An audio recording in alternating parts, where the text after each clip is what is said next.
Faker? I think you're the fake hedgehog around here.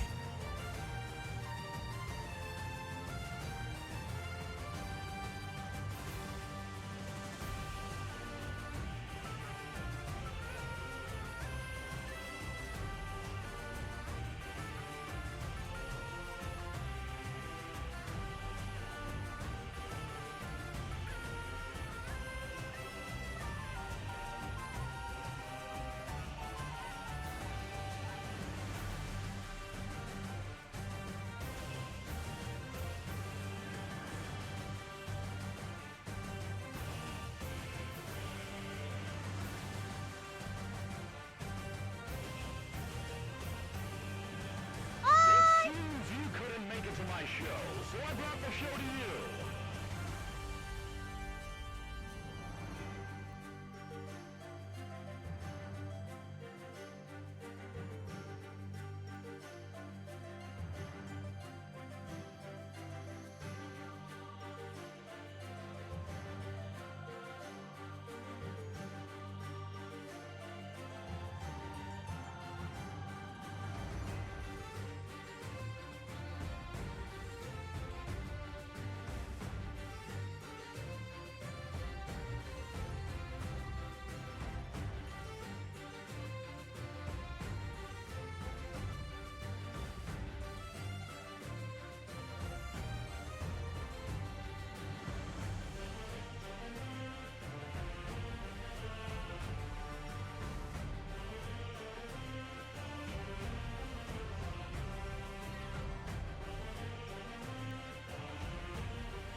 It's over 9,000!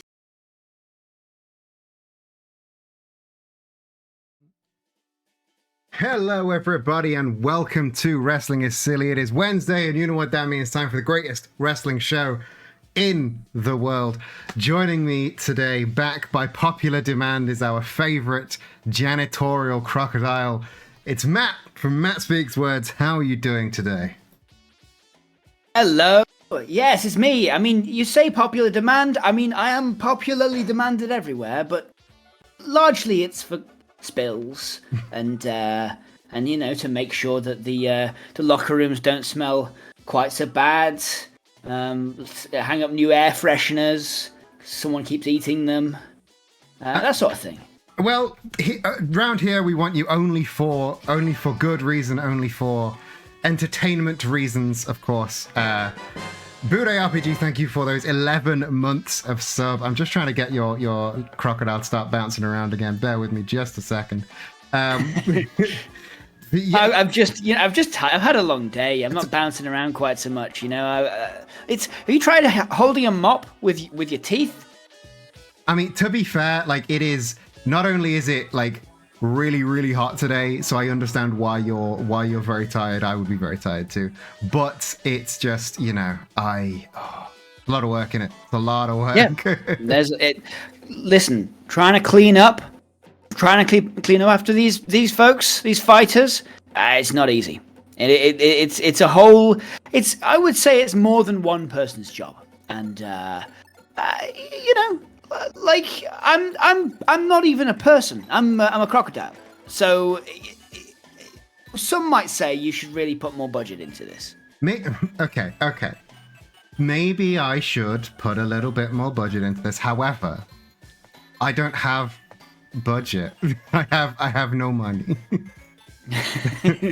So you do it for free and you don't complain. That's I'm contractually obligated to laugh at that joke because I don't have a strong union. In fact, I don't have a union.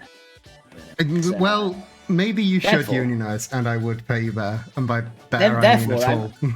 I'm happy to be here contractually. That is good. It's good to hear that you're happy to be here. I'm most definitely happy to be here. Like I said, it's been a very, very hot day here in my neck of the woods, and I'm happy to turn that lack of energy into good wrestling, high energy, absolute nonsense, which is what we do around here. It turns out wrestling is silly. It turns out wrestling is in fact incredibly silly. We have an incredible night of wrestling for you today. I was just going over the card with you while we were setting up earlier, and I didn't realize just how big the show is. We are starting out this week with the first in our Women's World Title Tournament matches. And like I showed you last week with the tournament, we're just going to take a look at that. I am happy to announce all 12 names that you're going to be seeing in the tournament this week.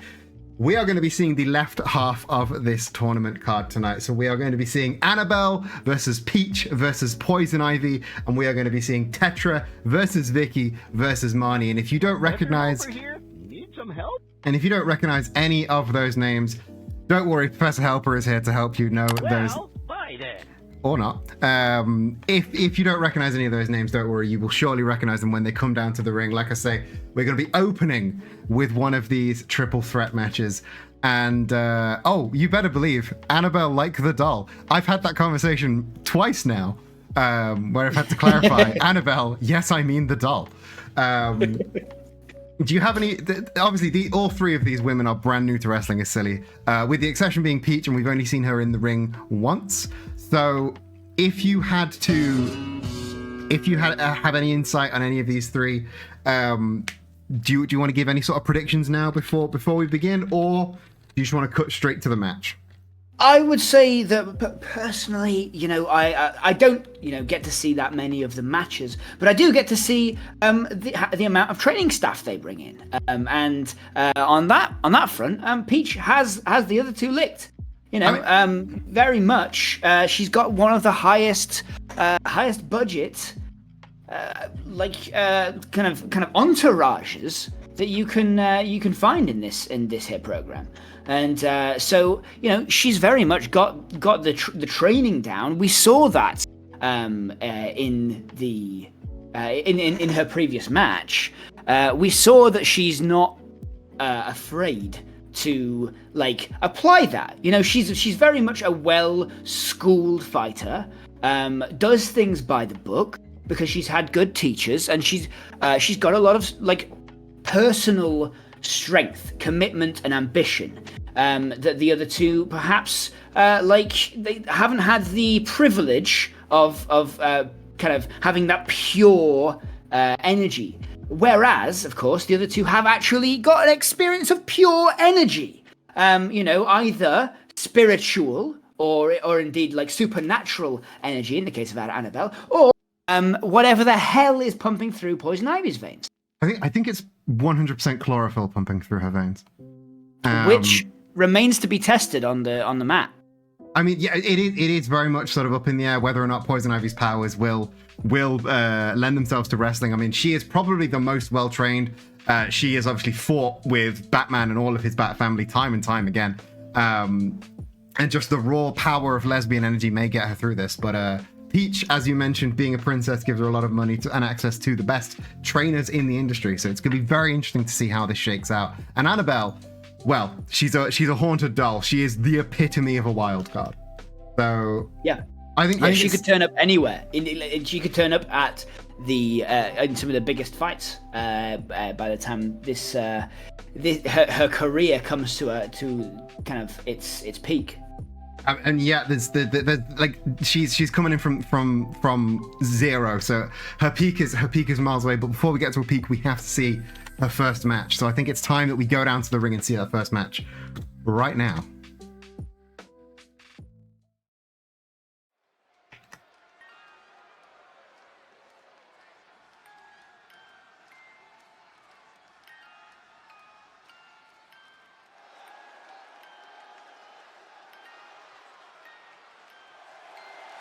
The following is a triple threat match. Making her way to the ring from the pits of hell, Annabelle Warren. She's got a lot more energy than we used to see from her. I don't think this may be the first time we've ever seen Annabelle move. That's true. And she's again, we're used to seeing Annabelle more of a hide and seek style out in the wild, very much a kind of cut her teeth, as it were, on fighting, just kind of in that sort of very much a solid Snake style of fighting, I would say. Annabelle's out in the world. In this case, we can't expect her to disappear and reappear or unexpectedly stab someone in the back. And very, very interesting that she came out credited as Annabelle Warren. Still got time to give a shout out and maybe some more mind games to the family keeping her captive. Yes, indeed. Yeah. Always time for mind games when you're Annabelle. But there's only so far mind games can get you. Again, she's used to that sort of hide and seek stealth play. Can't do that in the ring. There's very little places to hide in the ring. You say that, but Peach employing mind games already. You'll notice that she came in with a rose, a green rose. That. Peach has a storied history of affiliation with powerful plants. But is this a warning shot across the boughs of Poison Ivy? I mean, yeah, there's only one person that's more associated with plants than Peach, and it is the next woman in the ring, so that may be a warning shot. From New York, Pamela and here we are. Here we are looking the butchest of lesbians, Pamela Isley, Poison Ivy making her way to the ring. And of course, you got she's got a lot of fans in the audience, as you can hear. But she's and goons, she's she's always had a kind of parasocial relationship with her crew, has Poison Ivy. Which means that she's certainly that the fans here absolutely love her. She seemingly, if you pardon the pun, she seemingly turned over a new leaf recently. Less of an abject supervillain, more of just bit of a ne'er-do-well, settling down with Harley. So it's going to be interesting to see how this all shapes up. I mean, sort of initially taking a step back, letting Annabelle and Peach go toe-to-toe, but Annabelle going for a code red out the gate on Poison Ivy, not messing around for a second. Oh, but the springboard drop kick from Peach, shutting her down instantly. Peach now, Peach with the rear naked choke. Ooh. Now, the worst thing they can be doing here is underestimating Annabelle, ignoring Annabelle, letting her kind of third guy, you know? Like, if you let Annabelle sit in the corner for too long, you're over. Yeah, that is it. Ooh, stereo offense there from Annabelle and Princess Peach. An unlikely alliance, but that doesn't seem to have lasted for very long at all. Oh, I think we can expect Annabelle to, Peach being, of course, quite the negotiator.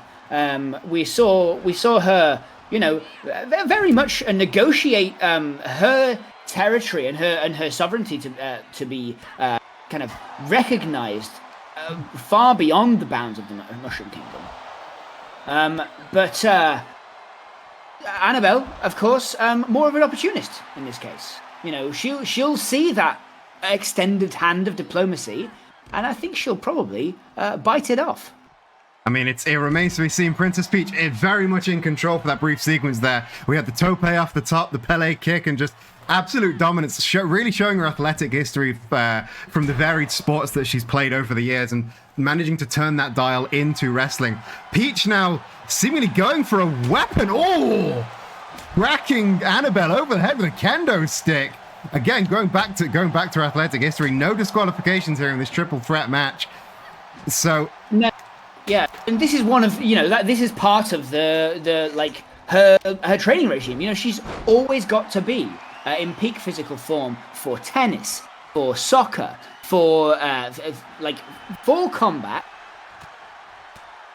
but also for driving carts around. Yeah, I mean, she's trained on the golf course, and that golf swing is like a golf swing is just a kendo swing but upside down. So she's already got that skill in place, but fell right into a heel hook from Poison Ivy. Poison Ivy now trying to get the cover, trying to capitalize on that broken kendo stick. Annabelle kicking out at a 1 though. Very opportunistic there from Poison Ivy, waiting for Peach to do all the damage to Annabelle and then trying to get the pin. Ooh, top rope move didn't really connect from Princess Peach. Ivy and Annabelle now trying to lock up. Oh, big backbreaker there from Peach, but the Superman punch lands. That was impressive. Gets the cover, but Annabelle there to break it up, unfortunately. Ever the opportunist. Quick snapmare, bouncing off the ropes. Oh, stomping the face of the princess.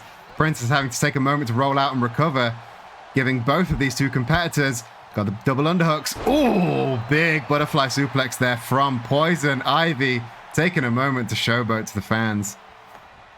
Oh, and Annabelle spear out of nowhere. I don't even have time to say the names of the moves right now.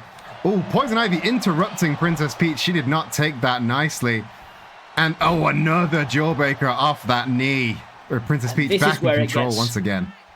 Truly dangerous. You can see Annabelle currently, you know, writhing, possessed, and being forgotten. It's not.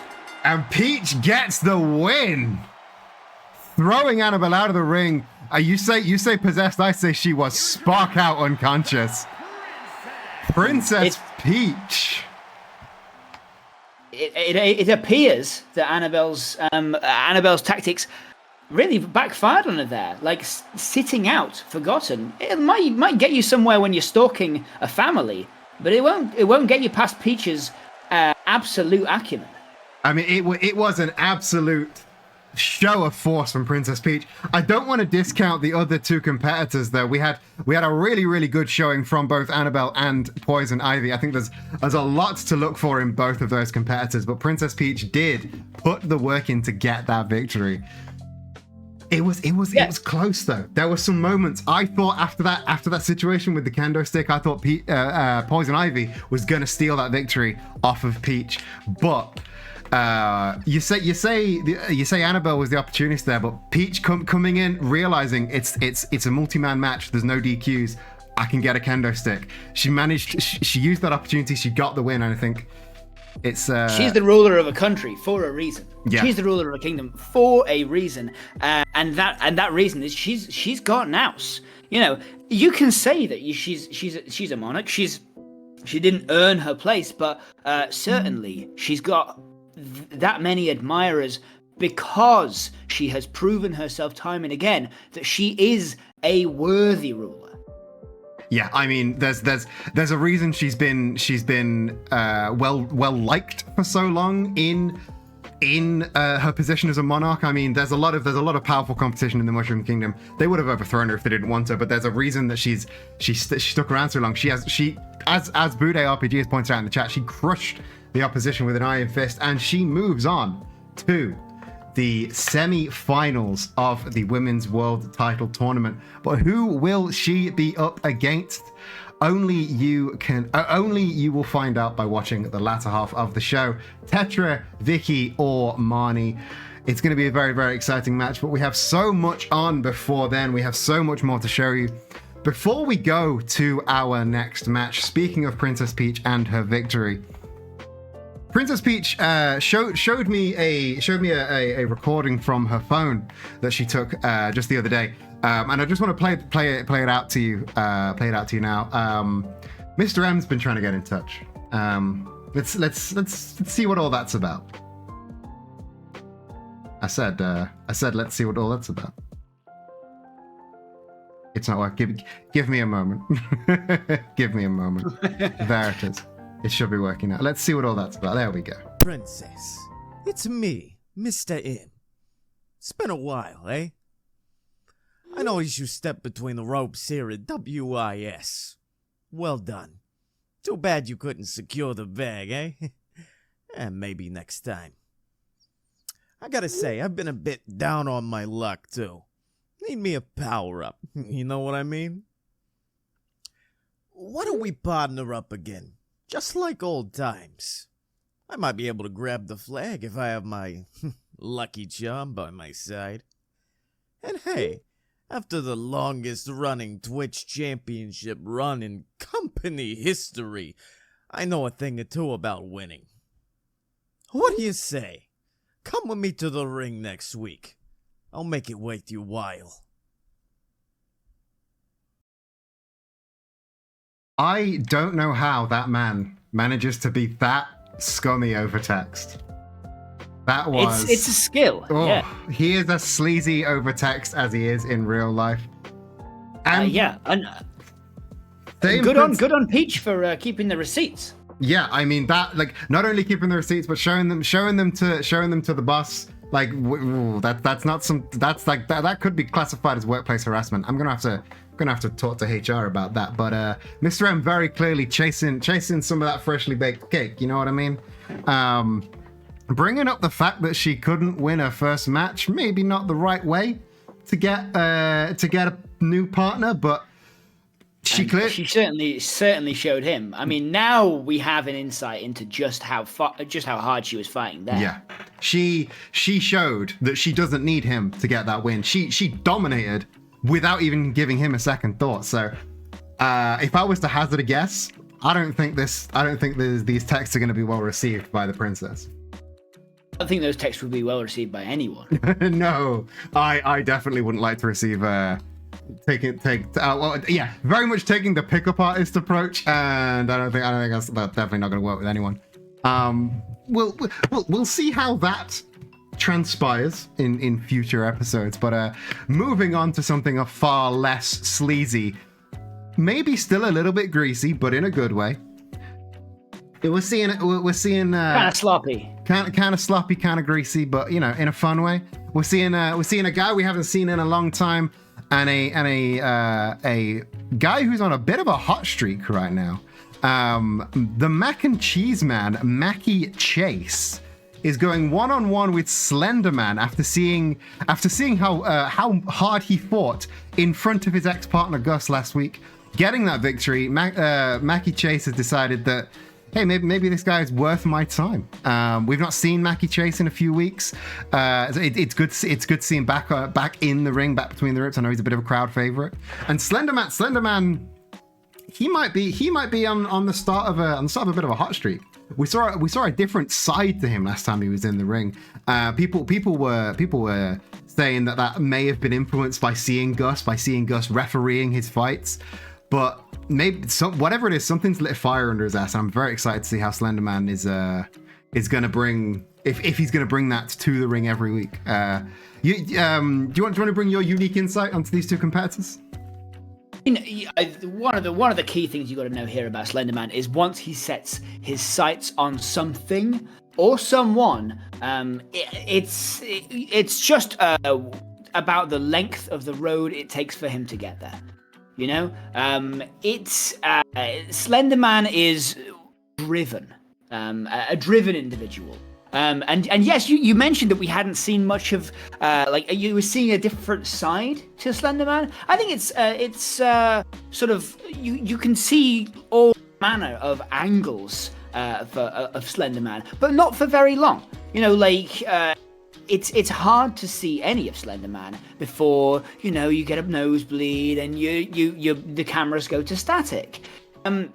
I've been talking with the tech team to sort of try and get an insight into how they're managing to keep this broadcast going with Slenderman in the ring.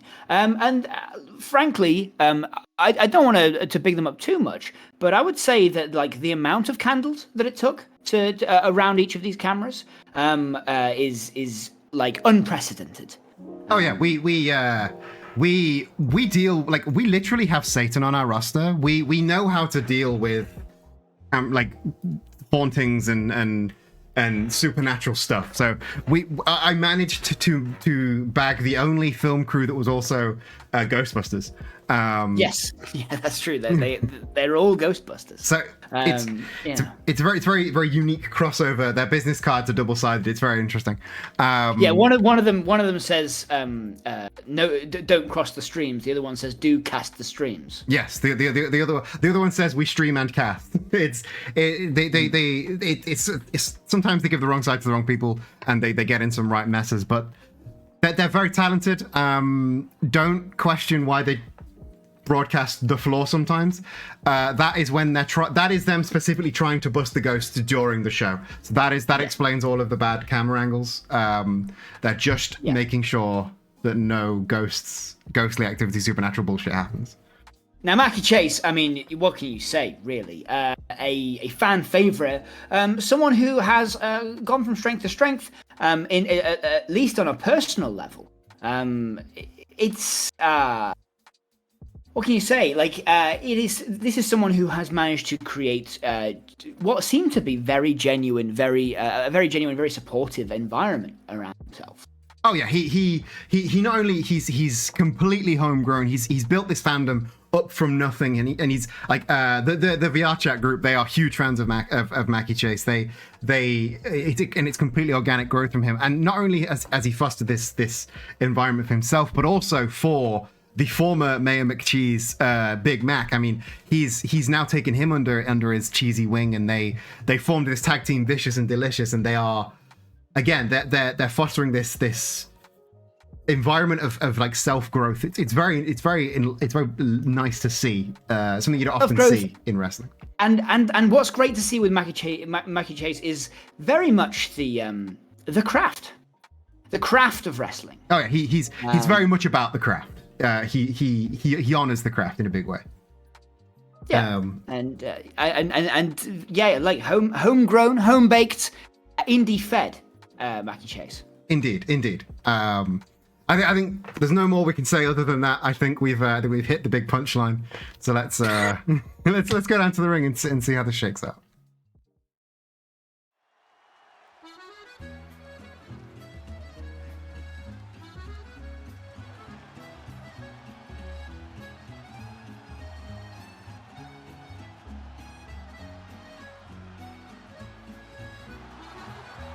The following contest is scheduled for one fall.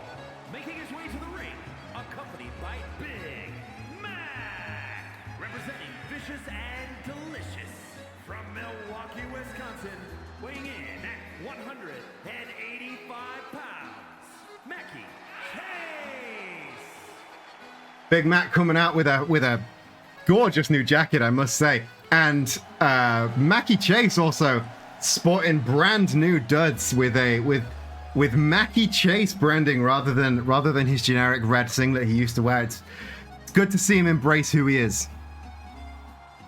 And yeah, like you say, I've never seen Big Mac looking quite so healthy.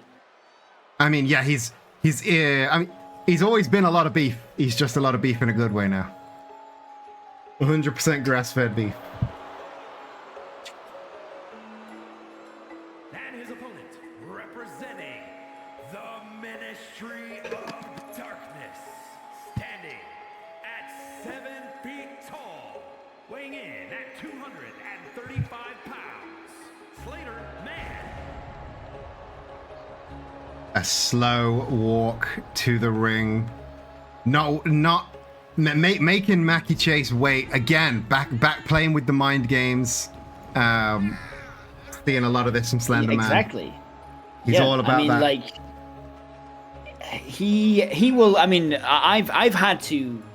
Like, I got into a little trouble. There's a little backstage story here for you, but I got into a little bit of trouble recently because with Slender Man, because of course my job is to tidy the place up, and Slender Man likes to leave threatening notes around. So I was going about the day, in the parking lot. There's a little drawing. It's like a child's drawing.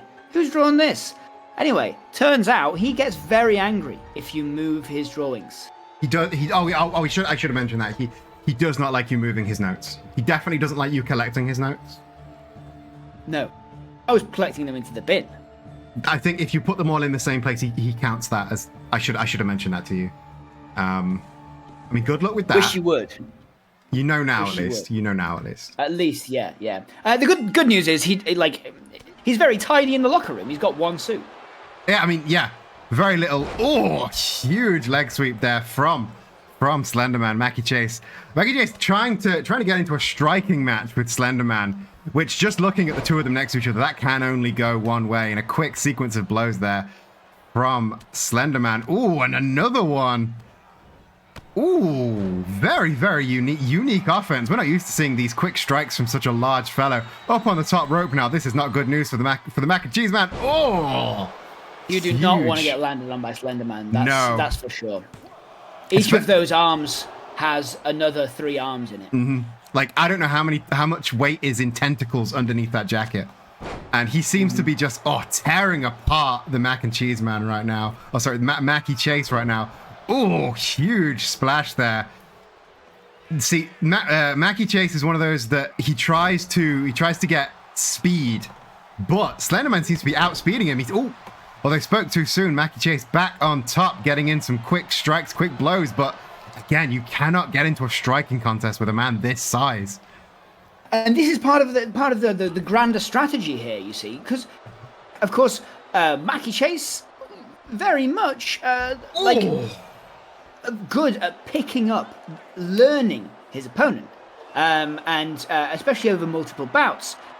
That's not going to help you with Slenderman. Most combatants who come up against Slenderman forget anything he did. That's very true, but I don't think you're going to forget the sequence we just saw. Slenderman throwing Mackie Chase over his shoulders outside. That is like maybe a 10-foot drop if you accommodate for the apron and Slenderman, but then Slenderman going for the diving headbutt and missing onto the ground. That does not bode well. Ooh, butterfly backbreaker. Mackie Chase finally getting the swing of things going. Big lariat and another one, managing to take his own weight and tripping him up, keeping control. Mackie Chase finally getting into gear. He is finally fully cooked. If he can keep up this pressure, maybe that crispy edge is gonna.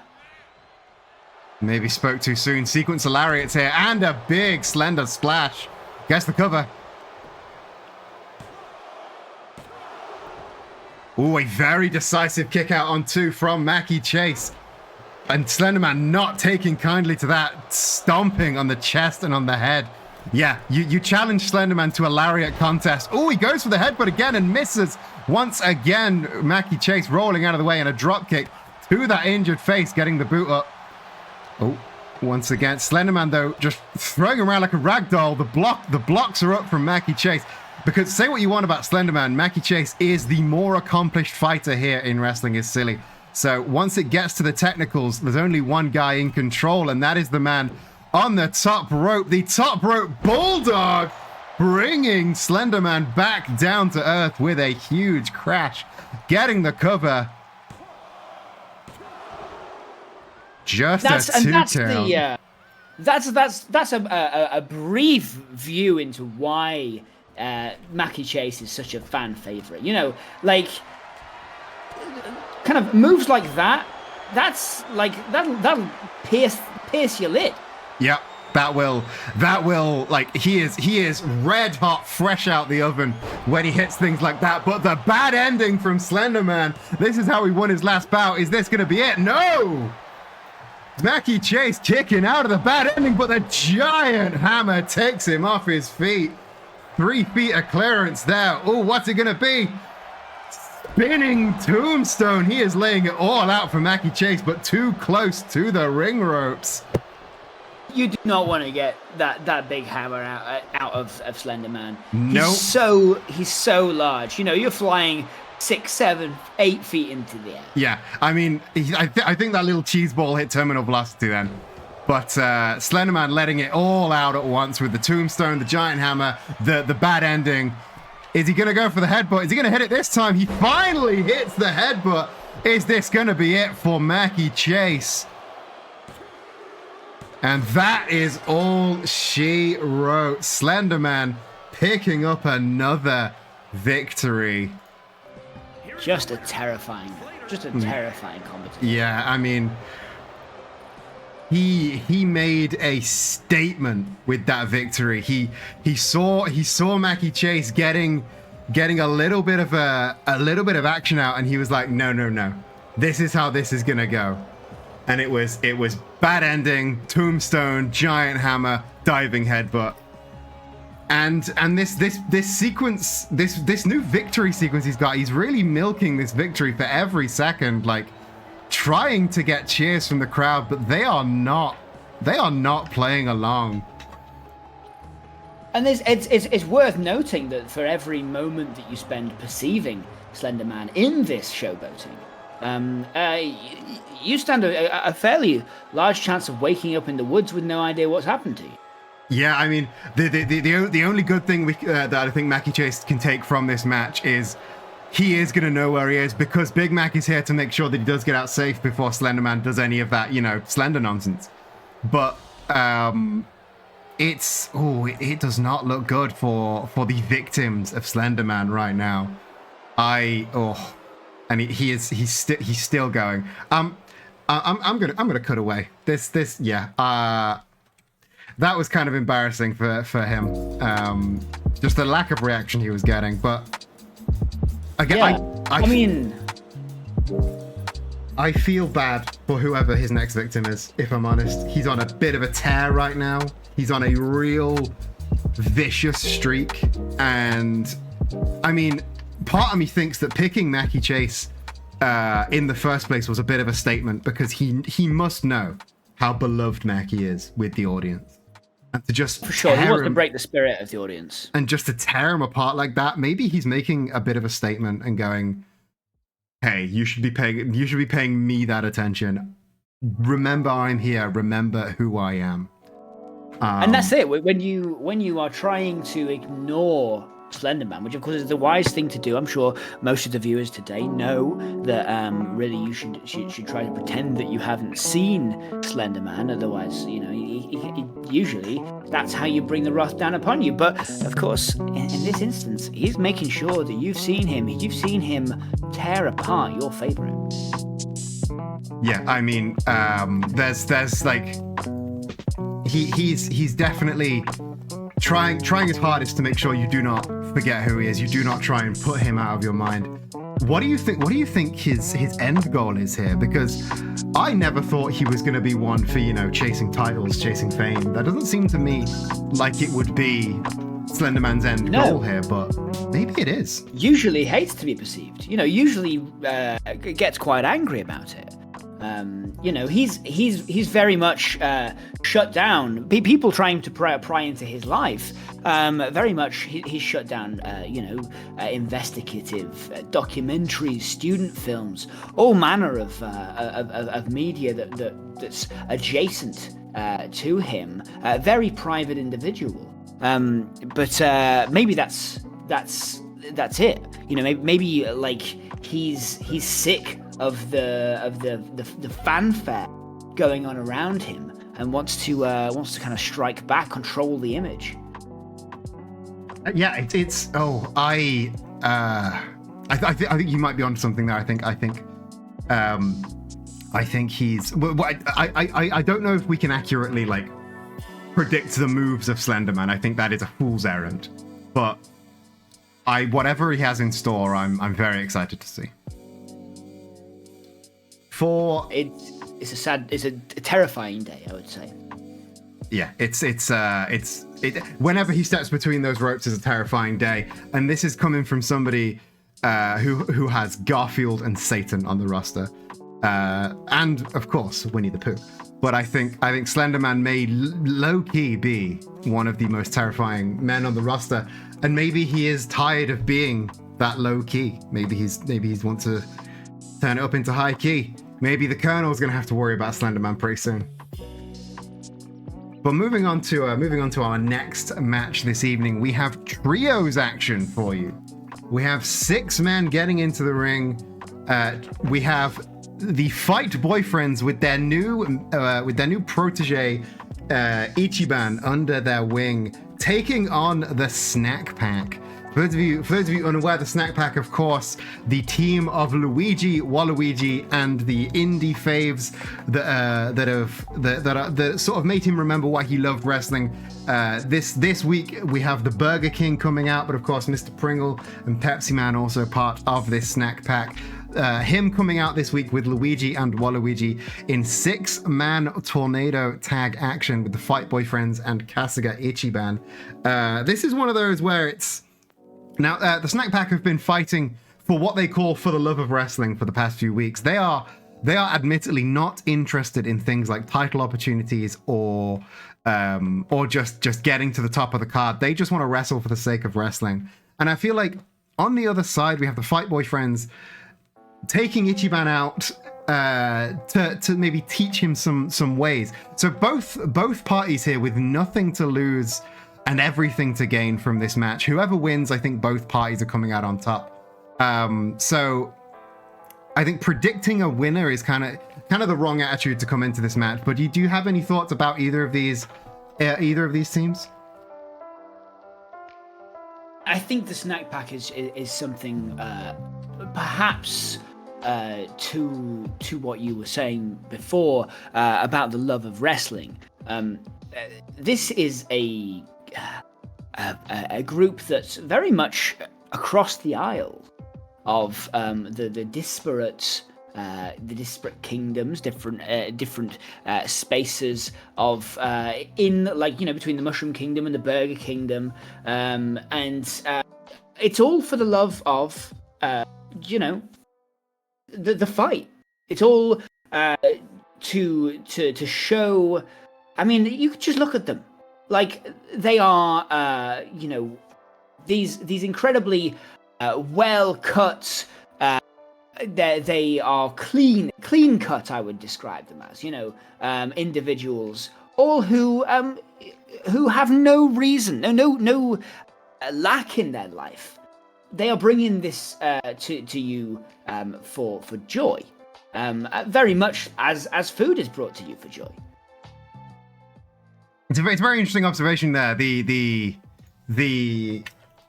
food, the just joy and food, and obviously Luigi from day one, he has been all about fun and joy, and Waluigi just comes out every week. He is just a party. They are very much just here. They don't want for anything. They're just here for a good time. I appreciate that. I think and it's possible to sort of look at Luigi and think, like he has a past of anxiety and has made some poor investment choices in the past. But like something about him recently, I just I think he's turned over a new leaf, or at least it just seems to be more endearing. I think he's definitely shaken off the weight of a lot of things that have been holding him back recently with a certain Mr. M. But it's very good to see him with this newfound joy, this newfound love. I think let's go down to the ring and let them show that on the ring now. I think that there has been enough talk, as the best in the biz say. Let's go down to the ring.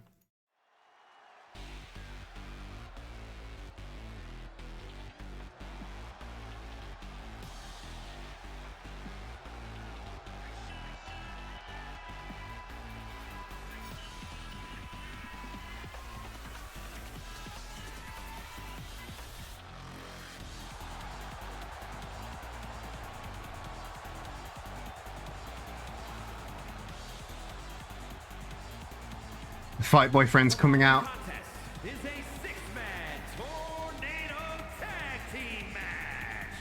And at a combined weight of 458 pounds, the World Tag Team Champions, the Team. Fight Boyfriends coming out with the new look Wrestling is Silly World Tag Team Champions in the iconic Wrestling is Silly gold coloring now. This was a move made by Majima. He insisted there needed to be more color on the belts, and who am I to say no?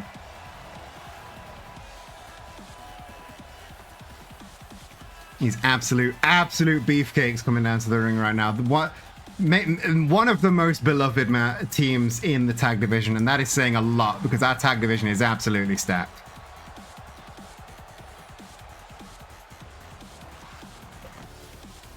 Certainly got a lot of swagger, a lot of charisma, and it's a pleasure to see them fight. Oh yeah, always a joy to see these two men in the ring, and the protege that they have with them this week is just as entertaining to see.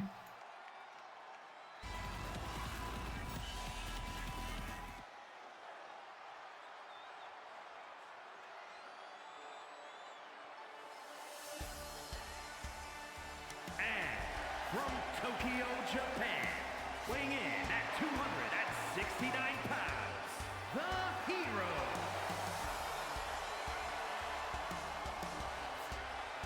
Full of energy as ever. He is still rather new to the wrestling world, but as with all of his best things, he has bumblefucked his way into this, and he will bumblefuck his way into something else pretty soon, no doubt. But he does, with everything, he does it with enthusiasm and with gusto. So it's very interesting to see two seasoned fighters like the Fight Boyfriends taking him under their wing.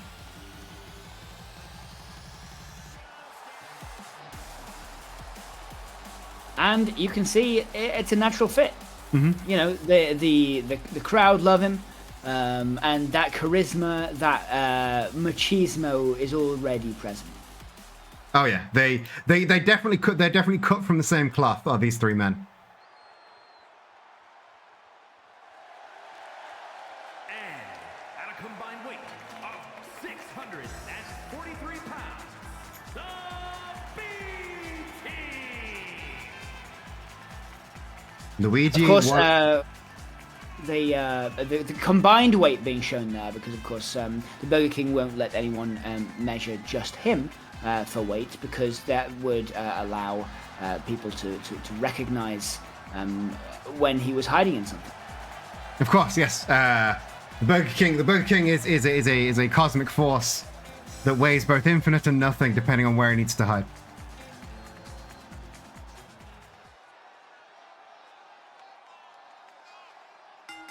Bell is rung, and the action shall commence. Kiryu taking on the Burger King, instantly gravitating towards him. And Luigi going for Majima. Now, Majima, of course, had that barnstormer of a Twitch title match with Mr. M a few months back. So it's very interesting to see those two gravitate towards each other. The Burger King instantly being thrown asunder, and Waluigi now joining forces with Kiryu, and a thick moonsault being hit onto Luigi. Luigi a little bit, seemingly a little bit surprised, a little bit taken aback by the sheer offense of these three men. Going for this is it. like the pure physicality that the Fight Boy friends can bring to the game. Like, it's overwhelming. I mean, there's a reason that they have been tag champs for so long. Huge stalling suplex there from Majima, and now, double underhooks in, and Tiger Driver from Majima. Wow, that is a huge impact onto the crown of the Burger King. And now, a rear naked chokehold onto Waluigi. Waluigi not a man to tap out easily, getting the jawbreaker onto Ichiban. And Luigi on the other end, jumping back into action, throwing Ichiban outside.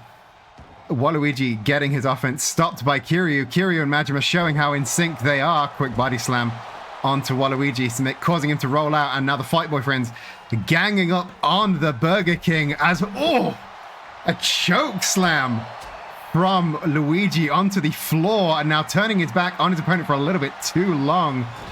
But can Ichiban handle Luigi and Waluigi at the same time? It doesn't look like he can. And you see Luigi, you let Waluigi sneak up behind you, and you never know when he's gonna throw a bomb your way. Yeah, I mean, one of the trickiest guys we have, one of the most unpredictable, trickiest guys we have on the roster. Oh, the jumping knee strike connects. That, I think I heard that from back here in the booth. Waluigi now rolling back inside to try and tackle Kiryu, being stopped in his tracks almost instantly. Oh, huge springboard crossbody from Majima. He almost went into orbit with that massive strike, and then shutting down the Burger King with that running power slam. All three of the snack pack currently outside. Oh, big diving crossbody from Kiryu. Fight Boy friends currently totally in control. Majima thrown into the corner though. Spanish commentary have to move aside. And going for a power bomb into the ring post. Luigi in a bad way right now. This is the most unforgiving area of the ring right now.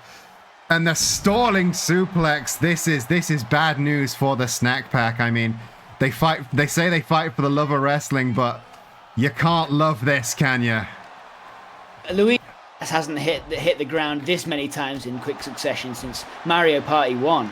Yeah, I mean, there is that Luigi, a long record of getting knocked down, getting back up again, but not even Chumbawamba could do it this many times and continue to get back up. He's trying though. Of course, the Burger King, who has been spending a lot of time trying to keep the attention of the Fight Boy friends, keeping them aside so that Waluigi can do their work from in the background, taking advantage of that distraction. You can see the Burger King just starting to slowly flag. The energy level's dropping. He can take a lot and keep coming, but this much? Yeah. Burger King says he tries to be this adaptable fighter. Oh, sick poison runner there from Kiryu. But yeah, the Burger King claims to be this adaptable fighter. He's all about, you have it your way, I'll beat you anyway. But I don't think he was prepared for the sheer aggression of these three men. You say he tried to let... Oh no. Oh, the Tiger Driver on the outside. I don't think Waluigi's getting up from that in a long time. Oh, I stand corrected. There's a lot of energy in that tall man. You never know. Ooh, yeah. Luigi hit with the Beast Mode Driver though. This is not looking good for Luigi or Waluigi. And the Burger King currently getting double teamed by Majima and Ichiban. Kiryu seemingly having Luigi and Waluigi taking advantage of him. Was that a Death Valley Driver from Luigi, managing to get advantage? Waluigi with a cover on the inside. That could have been a very, very sneaky win for the snack pack. Burger King with a Spanish fly onto Ichiban. Snack pack trying to turn things around right now, and they seemingly have momentary control at very least. Big suplex there from Waluigi. Maybe we called this a little bit too soon because the sit-out senton does not connect though, and that is bad news for Waluigi. Burger King whipping the drop kick as well. Managing to get some strikes against the Dragon of Dojima, though. Good. Oh, Irish Whip reversed. And Waluigi, I believe, has just been bust open. Oh, sick double foot stomps there from the Burger King. Kiryu rolling out for a second. Ooh. And the knee to the face off that suplex from Ichiban. This does not look good for the Burger King. Oh. And again, the huge crossbody off the springboard from Majima. Majima exploding with energy, as we have come to love from his unique fighting style. Waluigi seemingly really dead set on a match against Kiryu. You can see, like, Burger King trying his best to showboat, to bring attention to himself, let Waluigi and Luigi, recover some of that much needed kind of composure. And yet he just, there you go. It cost him the match. For long enough. Unfortunately, it has cost him and his team the match. Ichiban, not only did the Burger King have, like, the Burger King, like you said, he was down, he was out, yet he was trying to take the attention away from the rest of his team, and it resulted in Ichiban, the least experienced man, getting the pin. And these three men, the Fight Boyfriends, are victorious in this 6-man tag action. What a match. Seahorses forever. Thank you for that follow. Thank you for joining us for Wrestling is Silly this week. The Fight Boyfriends and Ichiban taking the win in that. And I mean, I'm not entirely surprised. They are the tag team champions, and Ichiban is an accomplished fighter on the streets. But Ichiban specifically managing to tune in to that weakness in the team, which is the unnecessary showboating from the Burger King. Very interesting to see that already such a new fighter is so seasoned and so tuned into ring psychology already. And I think you with that kind of display, he's going to be sneaking out the back of out of the back door. Not the stage door tonight. Yeah, he's definitely going to try and disappear from view and go back into stealth mode quite quickly. I think as much as the snack packs say they're not about winning, they're just about having fun. I think he's going to feel like he's let his team down. I think he's going to feel like he's let his team down just a little bit.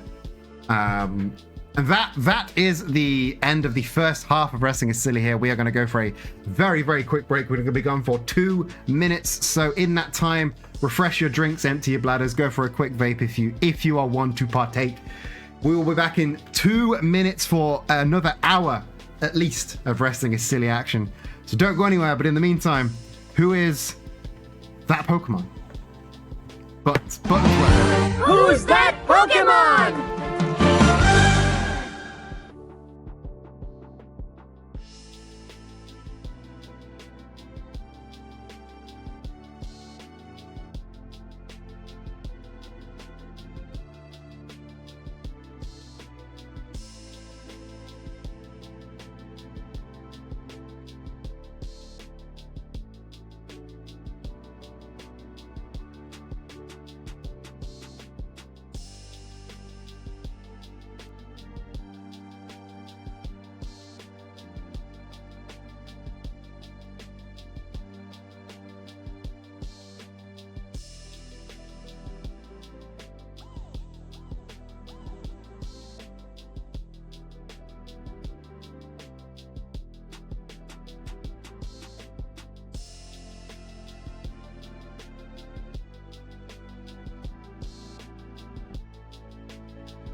And we are back. Welcome back, everybody, to Wrestling is Silly. We are in our second half of the show. And so far, it has been, barnstormer after barnstormer after barnstormer. And we are it is only going up from this point on. Let me just turn the music down just a little bit. It's a little bit too high. Once again, please give shout outs to Matt Speaks Words, our guest host for this week. And while I'm here giving shout outs, I would like to give a thank you and a shout out to Ayakara and everyone else in the VR chat watch parties. Ayakara, of course, our £20 a month Ko-fi member. If you would like to join her and help support this show and make it better, the only reason we were able to update to the new game engine is from that Ko-fi support. If you would like to help us make this show better, not that Ko-fi link, shut up Ko-fi Streambot, Ko-fi.com/wrestling is silly is where you want to go. Ignore Ko-fi Streambot. They're being silly. We don't want to give to my Ko-fi. Nobody wants to give to that one. But let us turn our attention once again back to the Women's World Title Tournament, because we are about to show the second quarter-final qualifier. Tetra, Vicky, and Marnie. Three names that don't really mean a whole lot on their own, but if you are familiar with any of these three women, that you know that this is going to be a very, very interesting fight. I don't want to say too much about these three competitors before we begin, because if you don't recognize who these women are, I want it to be a little bit of a surprise. But I just want to go out on a limb and say this is probably going to be an incredibly interesting fight between these three. Without revealing too much, do you have a favorite going into this match? It's so tough to say. I think the person who really has the inner power, I would say the inner drive here probably is Vicky. Vicky's a little bit of a curveball. She's definitely the most angry of the three. She's definitely the most explosive of the three. But Marnie and Tetra are both seasoned competitors, so it's going to be very interesting to see how these three women collide. So I say we just go down to the ring and let them go at each other. Absolutely.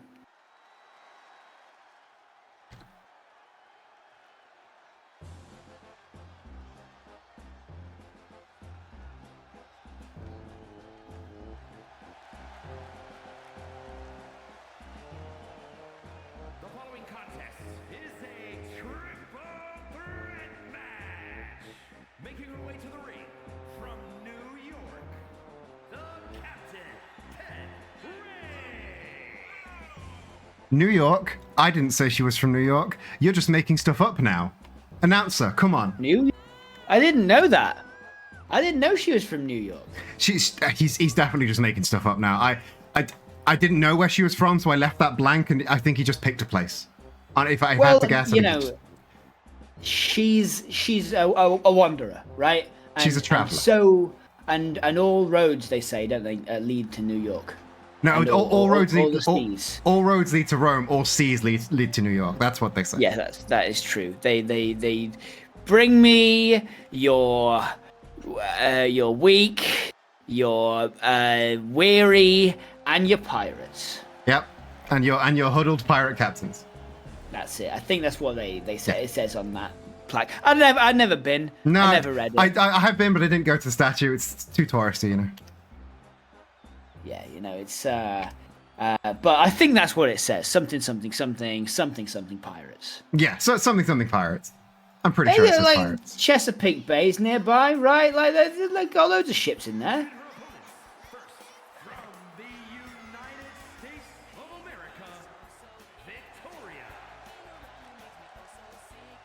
Now here's a competitor who is so used to dealing with magical bullshit. Magical bullshit, and in her words, little twerps. And little twerps. And I would imagine that you are going to see her treat her competitors tonight as both. Yeah, I think the I think the anger that she shows for her babysitting victims, shall we say, is what is going to be on show for her competitors.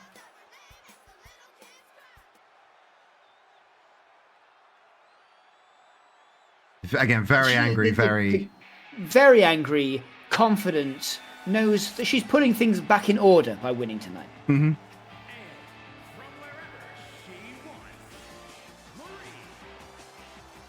And Marnie coming here from the region of Galar, usually one to fight with her Pokemon. Now she's fighting with her bare hands.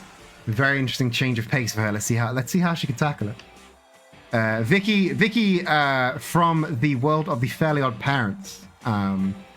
Those who weren't aware. That's Vicky very much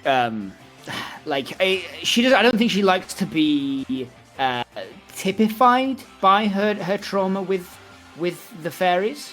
She likes to stand on her own as her own person. She's not actually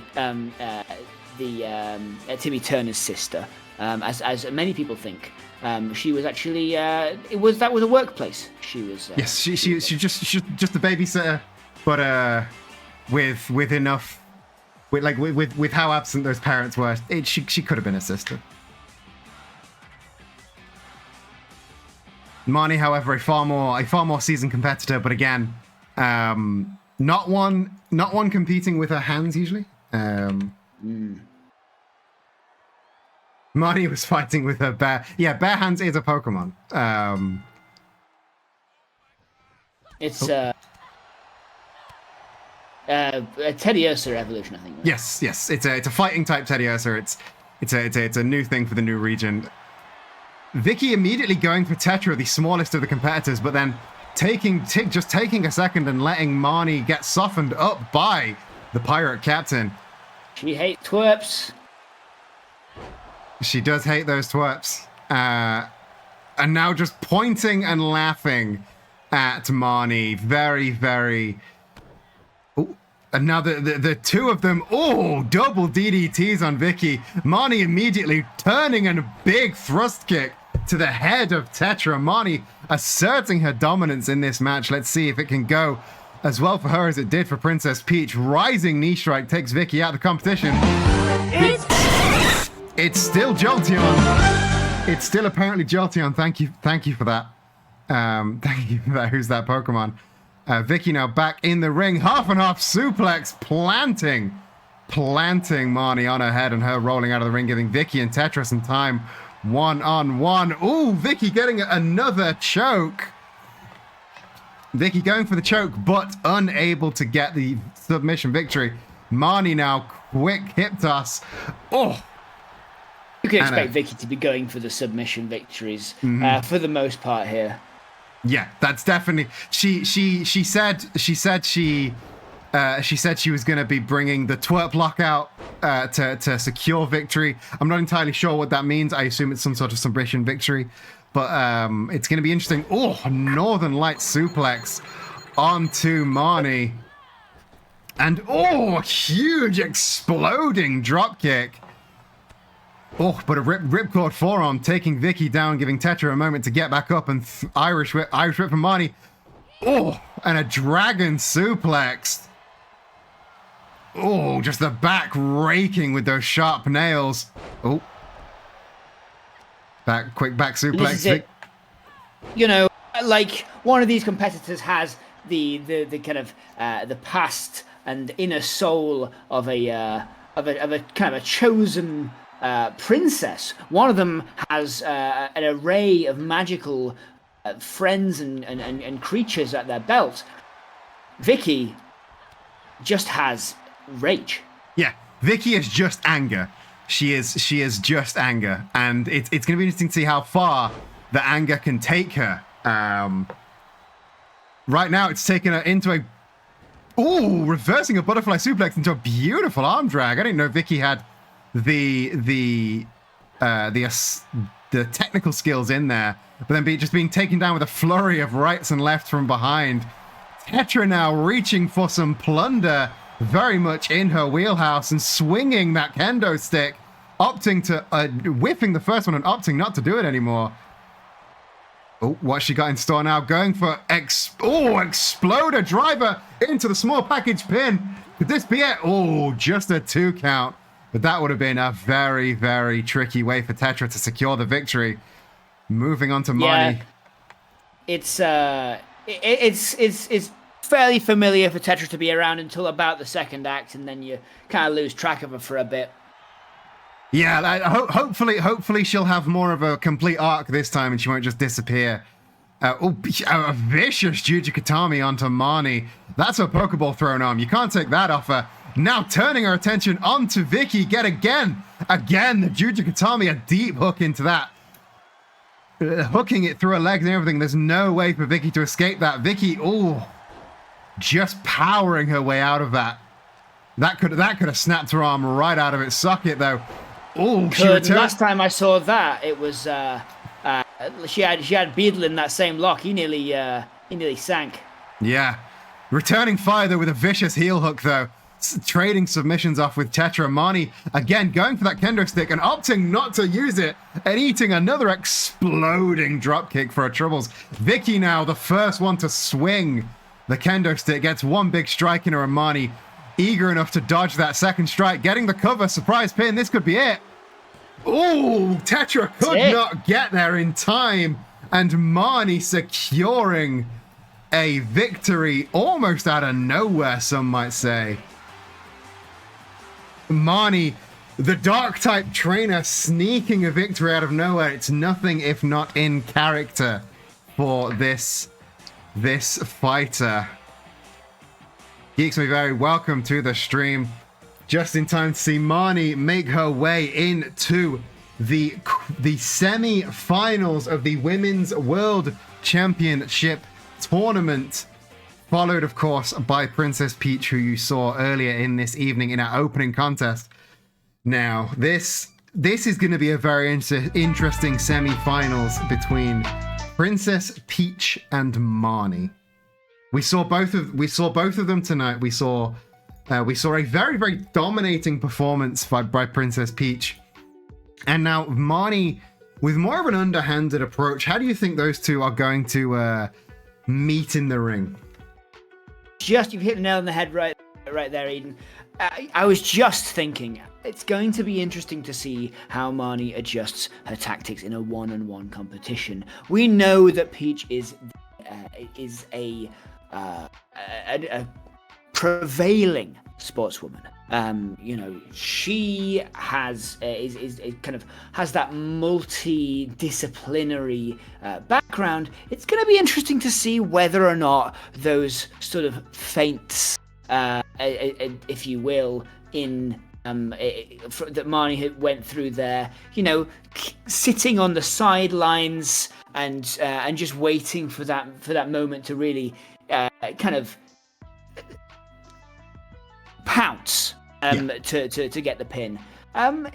I think it's going to be interesting. A pair of pink powerhouses to be sure, but you would expect, at least I would, Princess Peach's more straightforward tactic to prevail. I mean, in triple threat matches, there is always that chance to sit on the sidelines and wait for the right moment to pounce, maybe throw some feint attacks in there to try and find the right moment to strike. But on a one-on-one, there's nowhere to hide. There's nowhere to sit on the sidelines and just wait for your opponents to beat up each other. You kind of gotta dive in there head on and just it's all or nothing in singles action, and our semifinals are just going to be singles action. So I think in terms of fighting styles, Peach is a fighter, Marnie is dark type. You know which side is weak to which side. I think Peach has the advantage going into the semis here, but I'm always happy to be proven wrong. I'd rather be happy than right. It's true, and there's always chance for Marnie to lash out. Mm-hmm. Malicious Moonsault. Couldn't get that one into conversation. Baddie bad. That's a dark type move as well. Switcheroo. So you probably also should've gone with that one. so you also have the Bulbapedia list of Yes, dark type moves up. I reckon we could read out the URL. We're in the same place. I got what you were doing, and I did the same thing. But it's going to be very none like all jokes aside, it's going to be very interesting to see those two styles clashing with each other. And speaking of styles clashing, we have Tornado tag team action for you right now. The Springfield Sports Center are taking on the Deity Dogs. Two teams with a storied history here in Wrestling City. Two of our top of the league teams, just behind obviously the Fight Boyfriends. The Deity Dogs, self-appointed gatekeepers for the title picture, and the Sports Center, well, they just fucking love to fight, don't they? I tried to ask, hey, what's this match? Why do you want this match? They didn't really give me a reason. I think they just wanted to fight. And who am I to say no to these two teams? You know, do you have any? Obviously, you have unique insight onto all of our teams. Do you have any? What can you say about these two? Well, I mean, I did have to step in and tell God that this tornado tag, you're not actually allowed to use tornadoes. I mean, yes, we did have to clarify that with him. Yeah, so he might be on the back foot in that case. You know, which is known to either, you know, to provoke rage in some cases. But, you know, within the constraints of the rules, I don't think there's much you can do about it at this point. And it's going to be very interesting to see if he goes Old Testament on the Sports Center or if he is in a more forgiving mood. I think there's only really so far that God can be pushed, and I think both of these teams are long overdue a title shot. I think both of these teams are like the Springfield Sports Center. They came close to a title shot at Birthday Bash, but it was Diddy Kong that stole that opportunity from Bob Belcher specifically. What a fight it was! It was an incredible fight in the Majima Coliseum, but they kind of have just been wavering just below the title picture, and the dogs are yet to get their shot in. They're a crowd favorite. They're statistically one of the best performing teams, but they've been overlooked time and time again. I think that's only down to prolonged absences from the ring. I think the ring rust develops, and you know they can't maintain a win-loss record with these extended breaks. Maybe this is finally the end of that. Maybe they're just gonna get bored and stop wrestling again. But before they leave, I hope we can get a couple of good matches out of them. You got any last words before we get out to the ring? I'm just excited to see the show. So let's cut through that show right about now.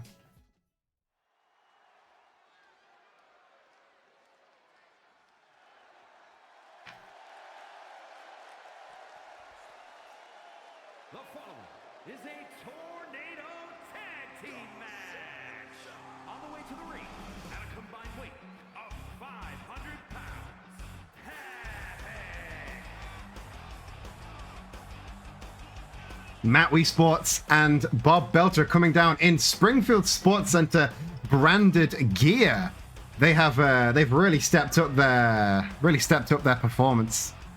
This time, Matt with those branded shorts and Bob in the branded apron. I would say get your Springfield Sports Center branded apron at tpublic.com, but they closed my account for no reason. So you cannot buy Springfield Sports Center branded gear, unfortunately. That's a real shame, and will only increase the value of the ones that are out there. Indeed. And the dog, no, they are not the only one with branded gear, though.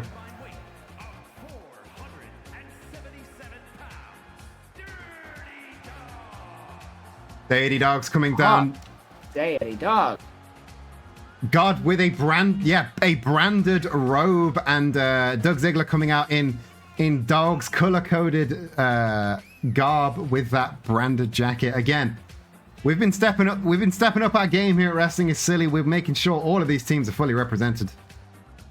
It's also worth noting that branding on the front of God's robe is actually a hologram because, of course, the robe itself is a cloud. It is indeed. Thank you for pointing that out. It takes them a long time to form clouds into shapes like that, and I'm glad somebody spotted it. Yeah, well, it takes a lot of like the tech team that have to project it onto him is incredible. Those Indeed. Ghostbusters.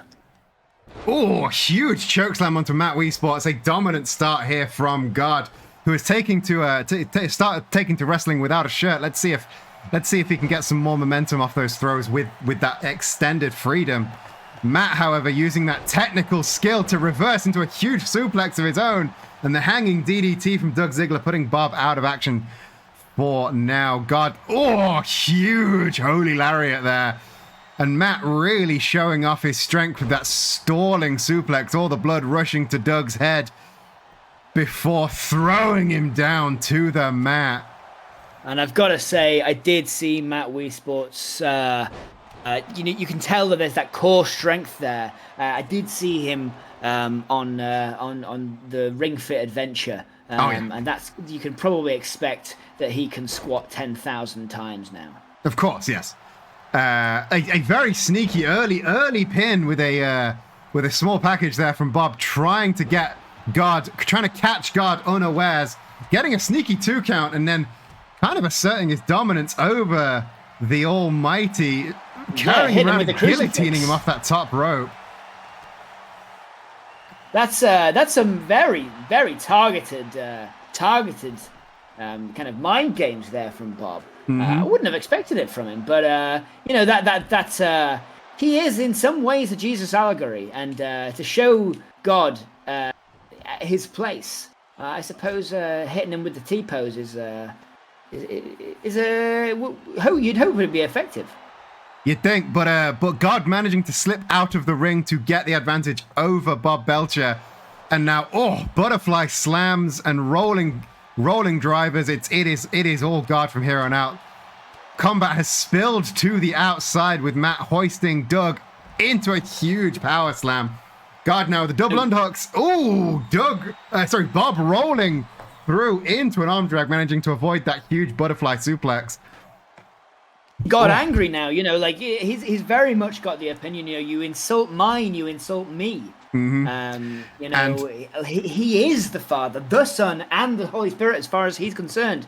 And you insult any one of those, and he's going to take personal offense.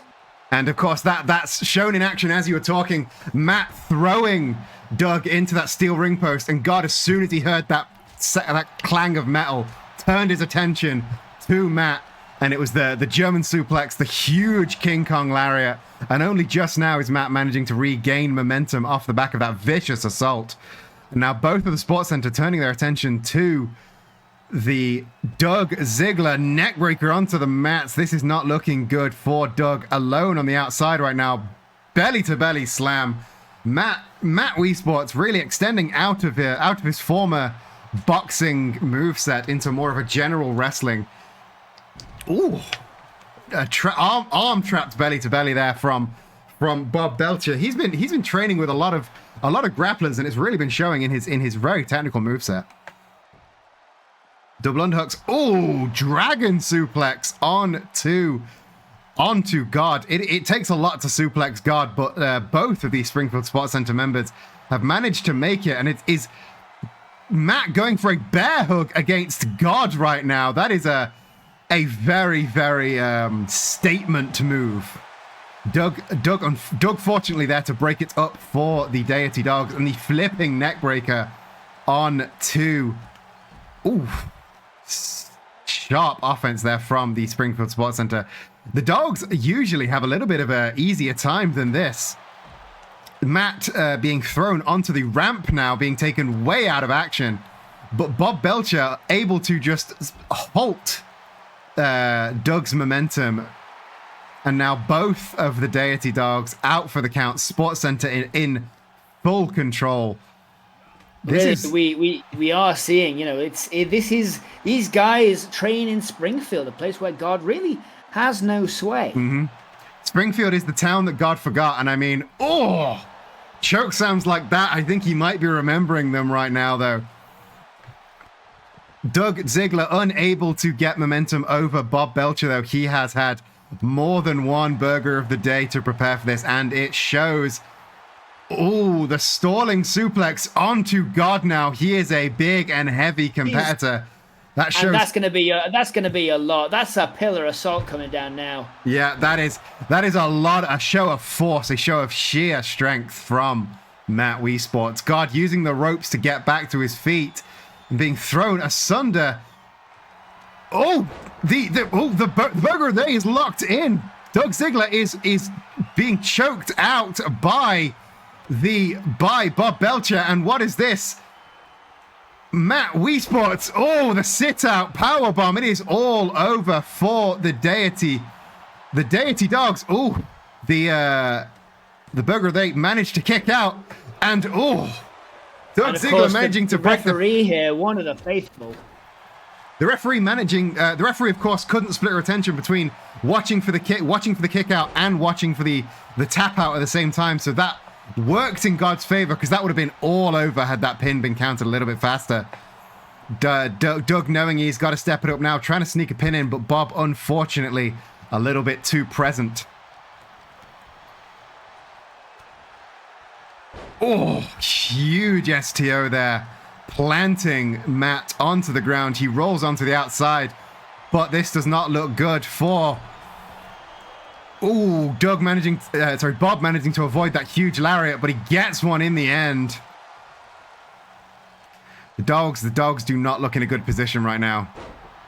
Big judo throw, but Bob with a huge drop kick. I think they've identified Doug as the weak link, and they are targeting him right now. I mean, I know the Sports Center are vicious competitors, but this is a little bit much even for them. They're showing it largely comes from that training, that sort of they train together, and I don't just mean that they meet up here and there. For the most part, they're living in the gym. Oh yeah, they are living in the gym, and they are training like a lot of wrestling training is like it's just drills and running through stuff like that. These guys, they fight each other. But the jackknife powerbomb, that was a huge move out of nowhere, but just a 2 count for the Almighty. Unfortunately, it's going to take more than a jackknife to keep Bob Belcher down. But like I said, they train by fighting each other. They don't wrestle each other, they fight each other. Spear through the ropes. Bob takes a rough landing on the outside. So yeah, this is a vicious team. This is a team built on bloodshed, forged in combat. And I think they are learning that the viciousness is their advantage here. But the God now trying to bear hug Matt Weesports, giving him a taste of his own medicine. This is going to be a very dominant victory if Matt taps out, but he manages to get a couple of forearms in there. Both Doug and Bob seemingly out. I think a super kick landed, but there was not enough energy in the tank to get the pin. Another sit-out powerbomb from Matt Weesports. God, a little bit on spaghetti legs here. Matt not opting for the cover. Very interesting play there, because he could have gotten that pinfall victory. I think there was plenty of time there. Of course, God, you can count him out if you'd like. But he's declared himself the Alpha and the Omega. He's the beginning and the end. So you can tell he'll be there until at least be present until the very end of this match. Another huge chokeslam from God, asserting his dominance, getting a pinfall center of the ring. Matt just with it in time to manage to break up that pin. Huge lariat, steps through, maintains wrist control. Another one. Matt is adamant on attacking and dethroning God this evening. He is not relenting at all. And air raid crash neckbreaker on the Almighty from Bob Belcher. He gets the double underhooks and the dragon suplex. This is Bob Belcher is fired up today. We are seeing a level of violence from him that we have not seen in a long time. Oh, and the burger of the day is locked in once again. God is all wrapped up with Matt Weesports, and Doug Ziggler has tapped out. The burger of the day has secured the victory for the Springfield Sports Center. Now then, that was a show of force from the Springfield Sports Center. It just does show how much viciousness, how much grit this the Springfield Sports Center bring to the table. Mm-hmm. They are a vicious pair of fighters. They are incredibly aggressive, incredibly violent. I mean, the sheer force of will to attempt to choke out God, to the stalling suplexes, managing to lift and hold a creature as large and powerful as God. I mean, wow. It's a dominant victory from the Sports Center, and I think we're like, and also just a lot more violence than we come to expect from the Sports Center. Of course, they're an incredibly aggressive team, but that was something else. That really was something else. That was like caged animals, you know. Mm-hmm. It was impossible to see that and not just imagine the dethroning of the Deus. Yeah, I mean, and speaking of dethroning, I mean, do we think they're within title picture talks? I mean, with a show of force like that, they've got to be. If we're talking about title picture, they might be the ones to dethrone the Fight Boyfriends. I mean, there's a lot of aggression going into that. With a performance like that, you'd be hard to rule them out. Mm-hmm, mm-hmm. And speaking of aggression and speaking of titles, our world champion Colonel Sanders, he sent me a message today. He sent me a message personally, and basically, to cut a long story short, today he said, I am going to get in the ring just before Karl Marx's title picture. I am going to get in the ring just before Karl Marx's title match. And if anybody is brave enough or stupid enough to fight me, I will give them a match. But as we've seen from the locker room, they didn't want to sign his open contract for a title shot.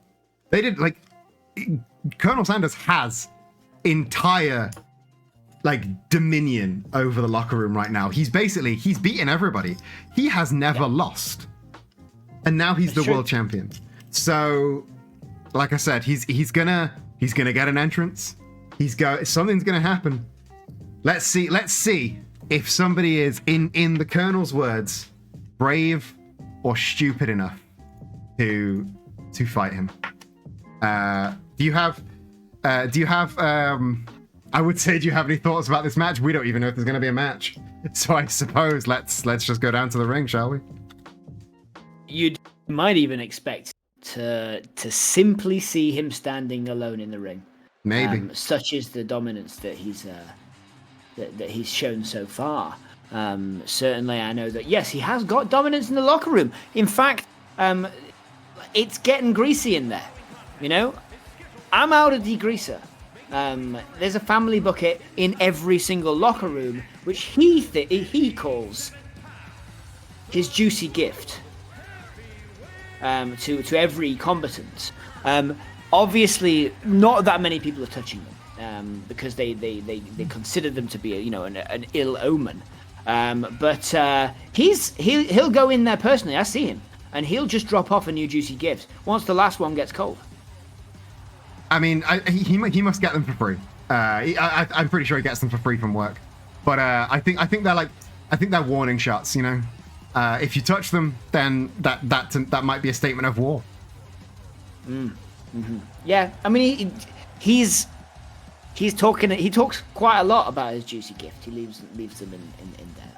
and you really don't want to see them. You don't want to. You do not want to receive a juicy gift from Colonel Sanders. No. But again, let's see if anybody is, in his words, brave or stupid enough to come out here. He's waiting. That seems to be Kim. And his opponent, accompanied by Kid, Sue, Randy, representing the Rangers from Paris, France, weighing in at 241 pounds, Harry the Superstar. I mean, Harriet Dubois seemingly wanting to come to the ring, but needing to be guided by Kim Kitsuragi, his partner, being distracted by a phone. I mean, he asked for somebody brave or stupid. He asked for somebody brave or stupid, and Harry is definitely one of those things. We are sure he's one of those things. Mm-hmm. We've yet to figure out which. I mean, he seemingly wants to. Does he want to get in the ring? Do you want to get in the ring, Harry? Yeah. I mean, yeah, he's getting in the ring, so he knows the champ's in there. He's stumbled into the ring. He's enjoying the spotlight? Does he know what he signed himself up for? Let's find out, shall we?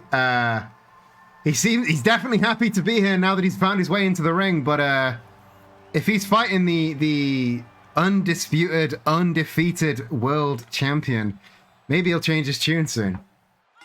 If I know Harriet, he'll figure it out soon enough. Oh, tried to hit a drop kick on the Colonel. The Colonel returning with a bigger, huger drop kick of his own.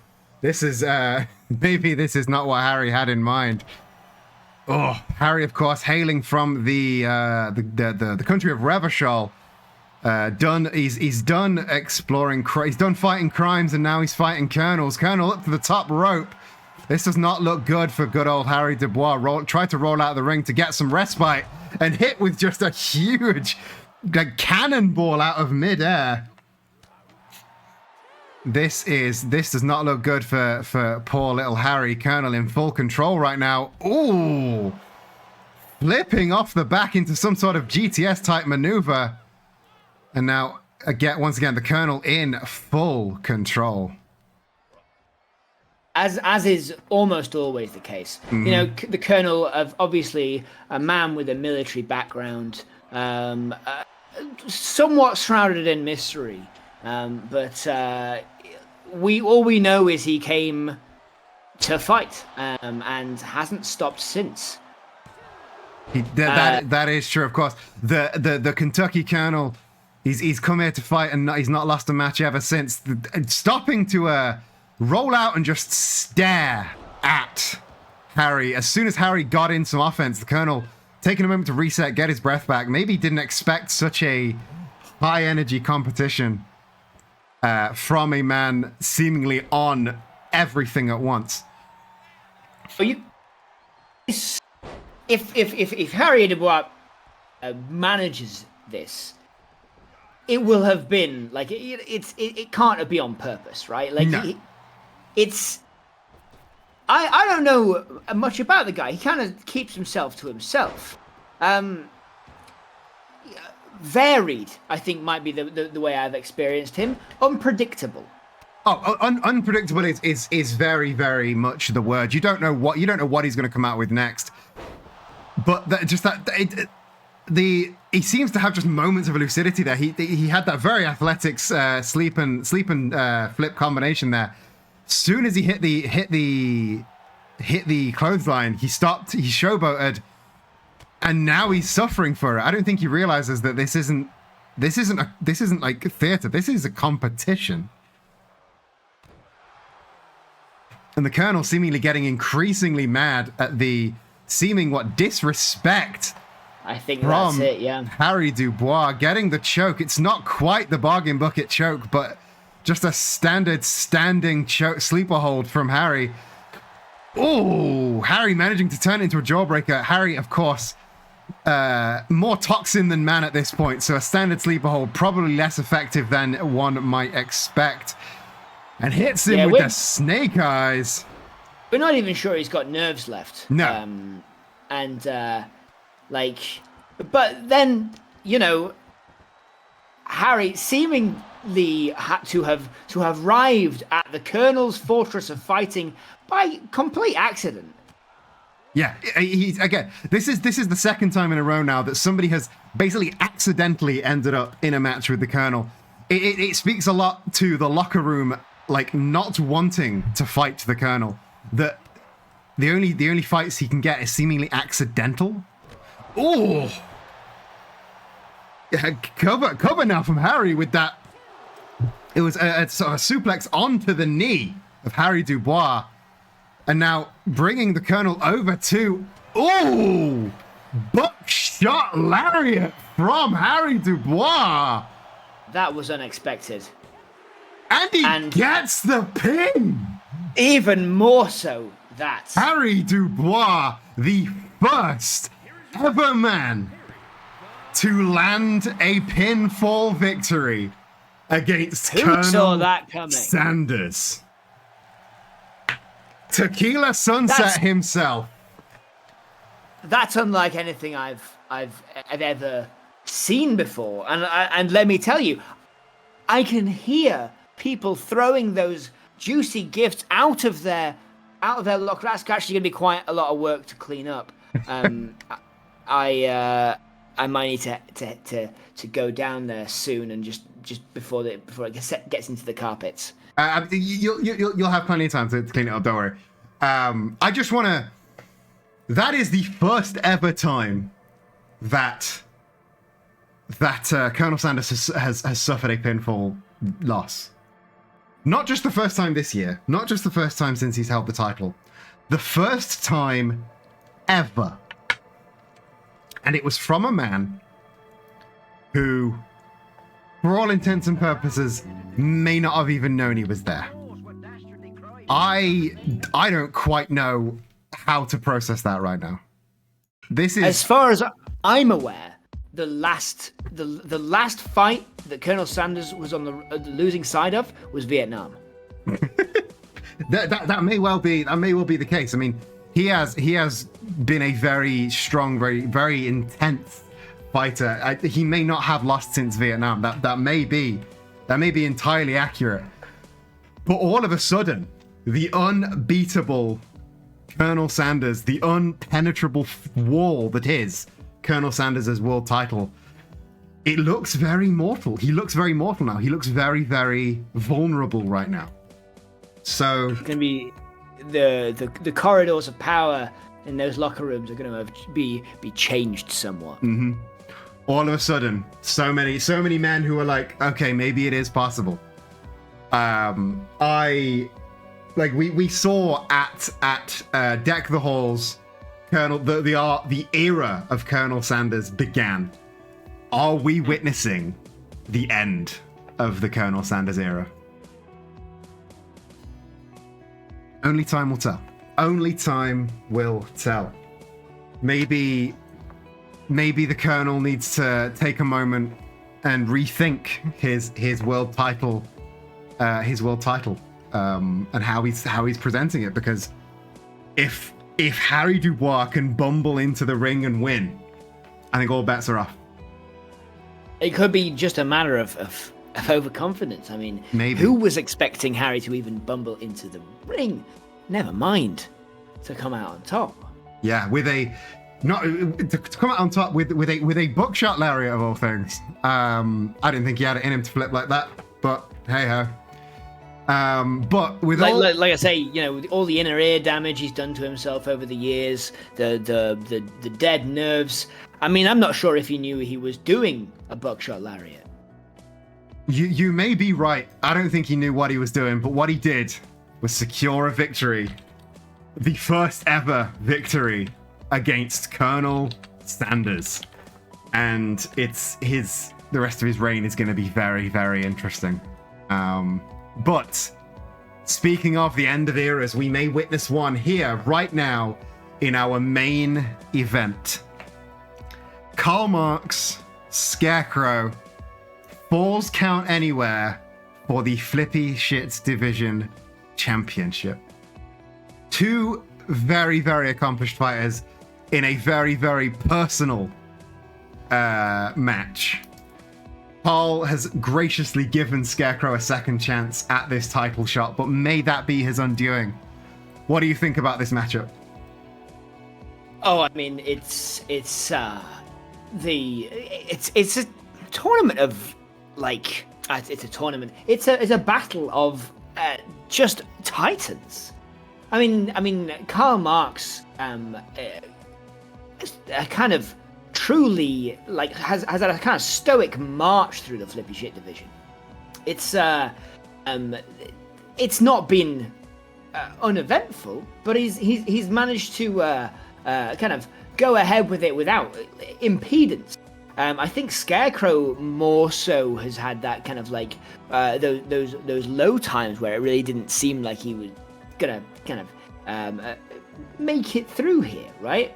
To this point, he's had those moments where it seemed like it was all just for show.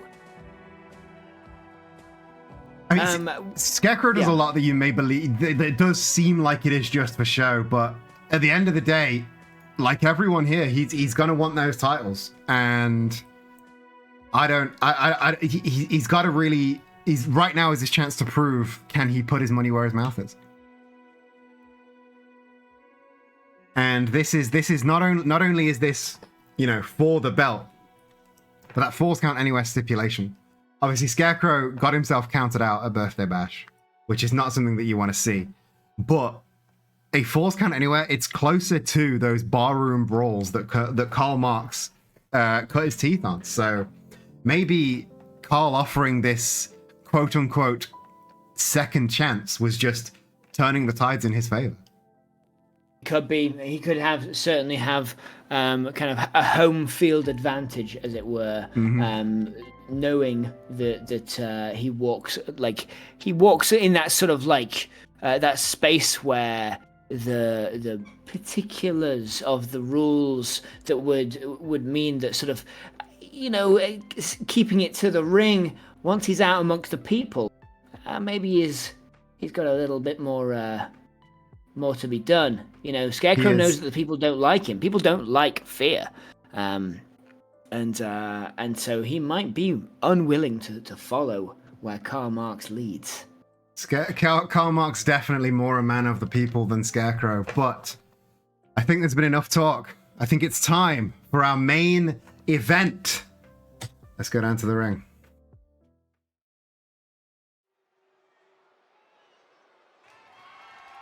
The following contest is a Falls Count Anywhere match and is for the World Cruiserweight Championship.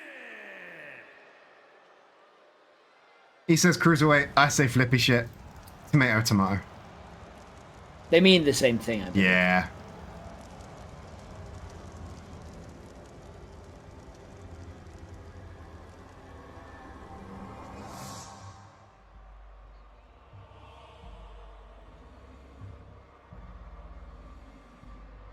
Very, very muted response for Scarecrow. I think that's it's fear above everything else, I believe. I mean, it's partly that trench coat stinks. I mean, it's partly that. He spent a lot of time in the sewers of Arkham, sewers of Gotham. It's not a good smell. Particularly those fingers. They're stinky. Stinky. That's how he makes them glow.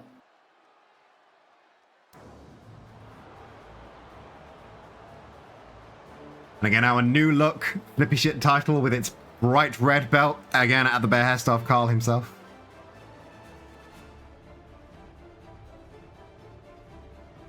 Honestly, it's never looked better. Never looked better. Holding it tight, very, very precious off that belt. He's been accused of not taking his title reign seriously, of doing double duty between this and the tag division. He's showing he's precious of his belt, that he definitely wants to keep that belt. Of course, popular with the crowd. Always has been. Yeah, man of the people, as we said, definitely A fighter for the audience, a fighter for the crowd. The people don't love fear, but the people love a revolution. And, well, for once, Karl Marx is hoping that a revolution is not what they get. No, I mean, yes, as you, I couldn't have put it better. A revolution would not be in Karl's best interest right now.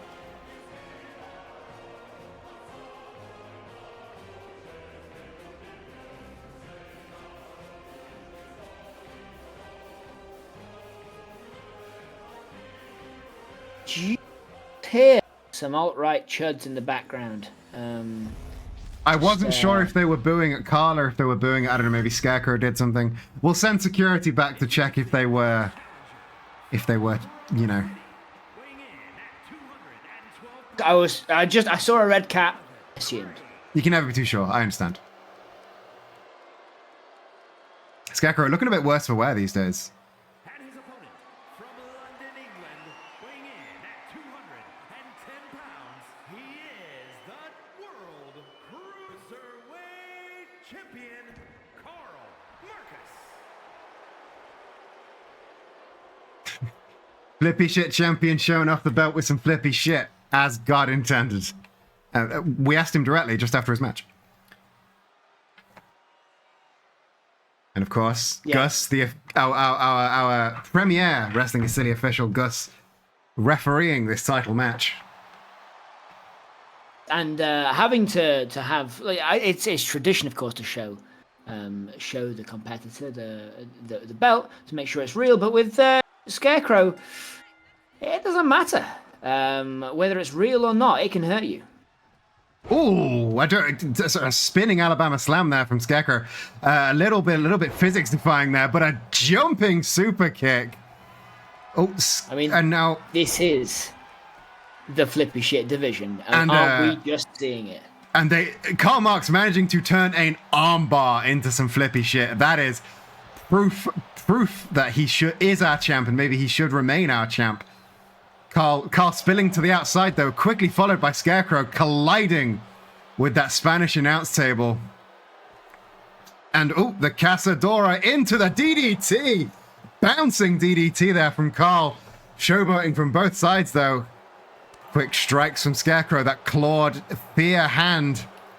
One to watch Does out show for confidence Karl. on both sides here. It does. You know, both people. It seems like both competitors feel like they have the match sewn up. It does indeed, and a pile driver like that onto that outside. As you can see, that is a concrete outside with just very thin mats, and a couple of hits like that. That is going to sew that match up for Scarecrow. But Scarecrow now again struck with those big strikes of Karl Marx and managing to get onto the announce table. Quick sling blade into a drop kick from the champ. Let's keep that flippy shit up for this title match. Falls count anywhere for the flippy shit division.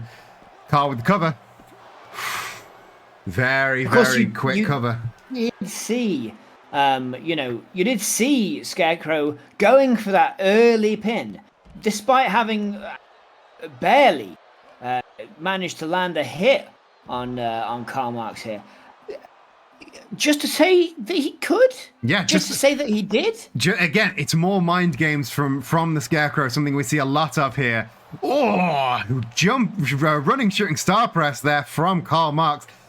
Again, a lot of people say Karl Marx not flippy enough to be a title holder. He has proven that he is one to watch. The Canadian Destroyer from Scarecrow, though, flips back and forth. This is all go right now here for our World Flippy Shit Division Championship. Oh, Death Valley driver onto that concrete floor. Scarecrow targeting the head and neck of our Flip Shit Division champ and going for now like a figure 8 leg lock. Karl, there's no ropes to break. He is very vicious. And you can't. That's not just from the leg pain.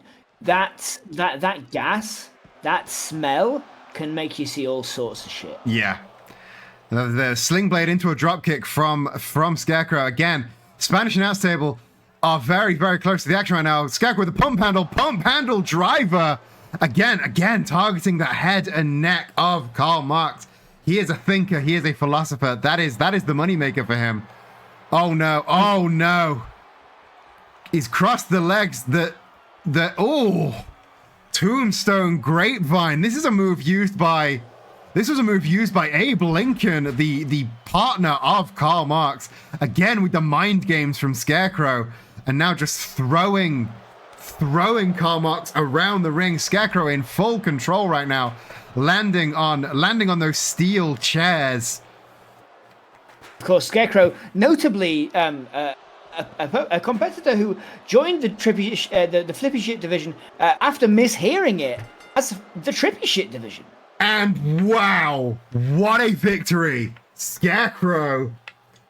Here is your winner, and new World Cruiserweight Champion, Dr. Jonathan Crane. Wow. Unbelievable. Unbelievable, and an absolute forceful show of victory. It was all that targeted offense against the head of Karl Marx onto the concrete and then onto the steel chairs next to the commentary table. Scarecrow And the crowd is really not liking that. no. Scarecrow is our new Flippy Shit division champion. Wow. I don't know what to say. I mean, the thing I had heard, and if I may, I had heard that that Scarecrow wanted to rename the Flippy Shit division if he won and got the belt to the Trippy Shit division to sort of like even out his to even out his own mistake. He decided that it was going to be the Trippy Shit division if he had his way about it. I mean, that may still be the case. I mean, it's going to be very interesting to see what Scarecrow's reign is going to be with this belt. Maybe he does rename it. Maybe he redesigns it. But again, it's going to be very, very interesting to see how his reign goes. But certainly, there's going to be some major changes. I'm sorry. I'm just getting a message from. Yeah. Oh. Okay. Speaking of Scarecrow's title reign, it may be a little bit shorter than we thought, because I've just got word from backstage. Wallace, not happy. He's cashing in. He's cashing in his smiley case right now. He is cashing it in. I'm sorry, I said main event, but it's seemingly our double main event is another Flippy Shit Division Championship match. Wallace. Is this possible? Wallace versus Scarecrow. I mean, he's not waiting. He's not waiting. Let's go. Wallace, of course, known for his unpredictable nature, for jumping in on other people's fights, for just like randomly choosing targets, having won that smiley case. It's who knew when he was gonna pull it? Perhaps it was the potential changes to the Flippy Shit division that riled him up enough. Maybe you're right. I mean, it was in the Flippy Shit division ladder match where he first asserted his dominance with that air raid crash onto Mackie Chase. So this maybe he sees this as coming full circle. And those are not the eyes of someone who came to play around. No. And Scarecrow, of course, he's fighting. He's just fought an albeit short but very intensive match. And in that case, you know, pun definitely intended, maybe fighting on the back foot. He didn't expect to do double duty tonight. And he took a lot of punishment in that match. He's definitely not going to be at full power for this one.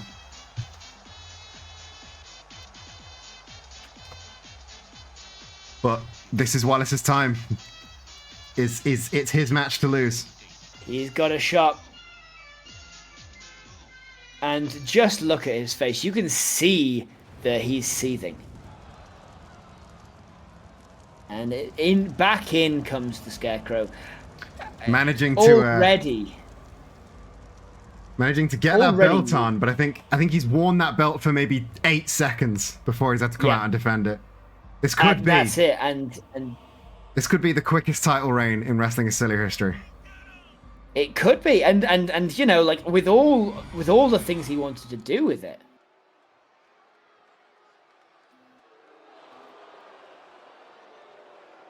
He had great plans, but what is a great plan to a great inventor? It's your surprise main event this evening is a second Wrestling is Silly Flippy Shit Division title cash-in. The challenger from England, weighing in at 212 pounds, Wallace. The name's so Wallace, nice, he says it thrice. Wallace. Oklahoma City, weighing in at 212 pounds, he is the World Cruiserweight Champion, Dr. Jonathan Craig. You can see on his face, you can see in his body language, he is not happy to having to defend this so quick. He's weary, you know. He's already spent a lot of that juice that he cooks up in the lab as he's training. We didn't even have time to get a new ref. Gus out here doing double duty. Let's see if Scarecrow can end the night still as the champion. Now, I don't get a chance to see every match, but I've never known Wallace to be anything more than a wildcat powerhouse in the ring. Oh yeah, he is a dominant force. Ever since Deck the Halls, he has been an absolute fireball between the ropes and in the locker room. So we're getting Wallace at the top of his height, but also a very, very angry, tired, and hurt Scarecrow. He's angry, he's tired, and he works with plasticine men. Neither of these men are in a good way. Ooh, going for the tiaras, but Wallace scouting it. Wallace obviously been watching the match of some Scarecrow. Irish up into the ropes, and ooh, not quite working as Wallace intended, but some lefts and rights. Managing to come out of the situation on top. Goes for the tope, but ducked by Scarecrow, and he just face first into the ground. And we must remind Scarecrow, this is not a falls count anywhere, so he can be ring outed this time. Going for a powerbomb, but Wallace managing to fight his way out of it and goes for RKO out of nowhere. And the knee into the face of our Flippy Shit Division champion. This is a very unprecedented series of events. Wallace into the straitjacket neckbreaker after colliding Scarecrow's head with that ring post. Again, he's already taken a lot of punishment tonight. So Wallace fighting on a full tank, Scarecrow with half a tank. So the advantages is all in Wallace's corner. Oh, but a super kick like that could end things. Not okay after a dominant one count like that. Oh, is he going for it again? That tombstone. Oh, the tombstone grapevines. He is locking in the legs and just stretching the legs, the back, putting all of his weight. Last time. It did, but Wallace has not been pile driven into the mat 3 times, so I don't think it's going to work for him just as easy this time. The big lariat takes him off his feet, and it's a 1 count back. There's still gas in the tank yet for Scarecrow, it seems. Oh, again, left and right. It's Casadora into... Oh, just flattening Wallace into the mat. I think busting open the plasticine man. Again, not a happy camper at all. And now, snapping back the arm of Wallace. This does not look good for our smiley case cash in. He's close. He's getting close. Oh, big shotgun drop kick and a double foot stomp. Scarecrow in control right now, but again, this cannot maintain for very long. He's slowing the pace down. When you're this tired, when you've just fought a match, you've got to slow the pace down. And he's managing to keep the pace at what he wants. Ooh! I think he went for that Canadian Destroyer, but Wallace scouted it and just threw him over the shoulder. What do we got? Oh, the wrong trousers. He doesn't go for the pin. Could this be it? Could this be it? So close, a close shave there. Very, very close shave. Chance of fight forever from the crowd, but I don't think Scarecrow's got much forever left in him. Again, taking him down, and another one. Shoulder blocks left and right. He's running into the corner, and a huge lariat into the Bulldog. Wallace on top of his game right now. And for Scarecrow, this must all be going in stop motion. Yeah, he's taking his aim. He's getting the cover. Could this be it?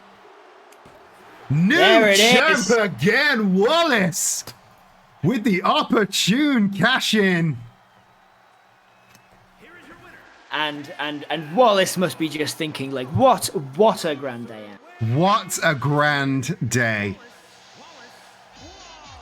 Your new Flippy Shit Division champion, Scarecrow. Scarecrow reigning for mere seconds before. We knew he was tough, but tonight Wallace showed that he's the odd man. He is an odd man indeed. Your new Flippy Shit Division champion, Wallace. Wow. What a way to end the show. 2 title transfers in the space of 1 fight.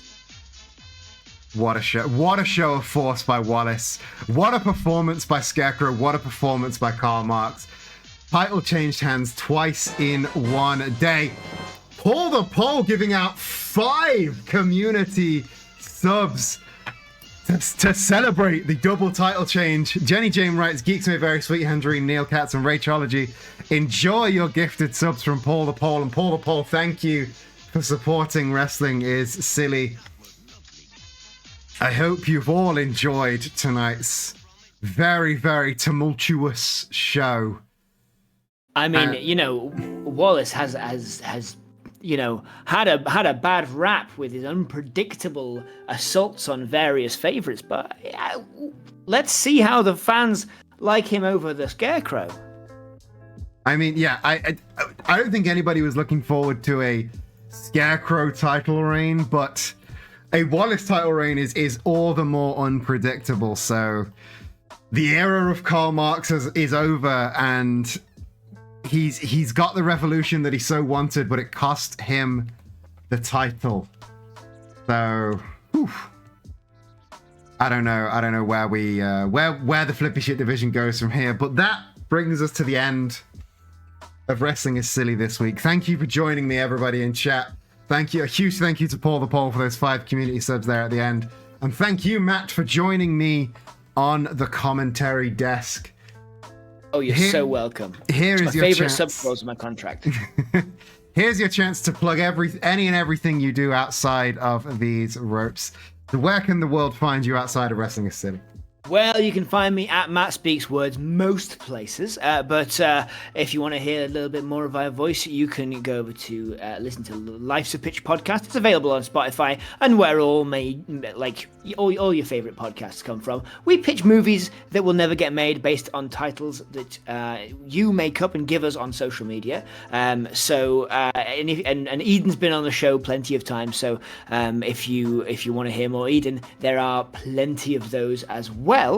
But of course, if you are in the north and you like games, then you might like to listen to the Sheffield Gaming Podcast. That is at sheffield.games, and it's a bunch. It's all about kind of the events that are happening in Sheffield for the gaming communities that are there that are really strong. I will clarify, if you're in the north of England specifically, we have just global north. Okay, so in the north of any country, there will be a Sheffield and there will be games. Mm-hmm. Yep. But both of those fantastic shows, like Matt said, I've been on Life's Pitch a few times, and it is always a good time. So give both of those podcasts a listen if you want to hear more of this brand of hilarious comedy nonsense, as you found here at Wrestling is Silly. We are going to do a little bit of a raid, as we like to at the end of all of our streams, and my good friend Zan Aristocrat is currently playing through Cloudpunk, so we're gonna go raid into them. They took a little bit of a break from streaming, but they are back now, so let's dive in. She currently playing with Bly the Bat, friend of the channel. So yeah, let's go raid into them again. Even if you just stick around to post the emotes and run away, that's all I need from you. Just come in, post the emotes and run away. That's generally all I do because I've been hosting a show. So, any last words for our viewers before we send them over to some Cloudpunk? I think they should tune in next week because it's the Reign of Wallace is going to be unbelievable. The Reign of Wallace is definitely going to be absolutely unbelievable. And book Abel Kafal wherever the book you are. I hope you're having a fantastic rest of your day. I'll catch you in the next stream and love you. Bye.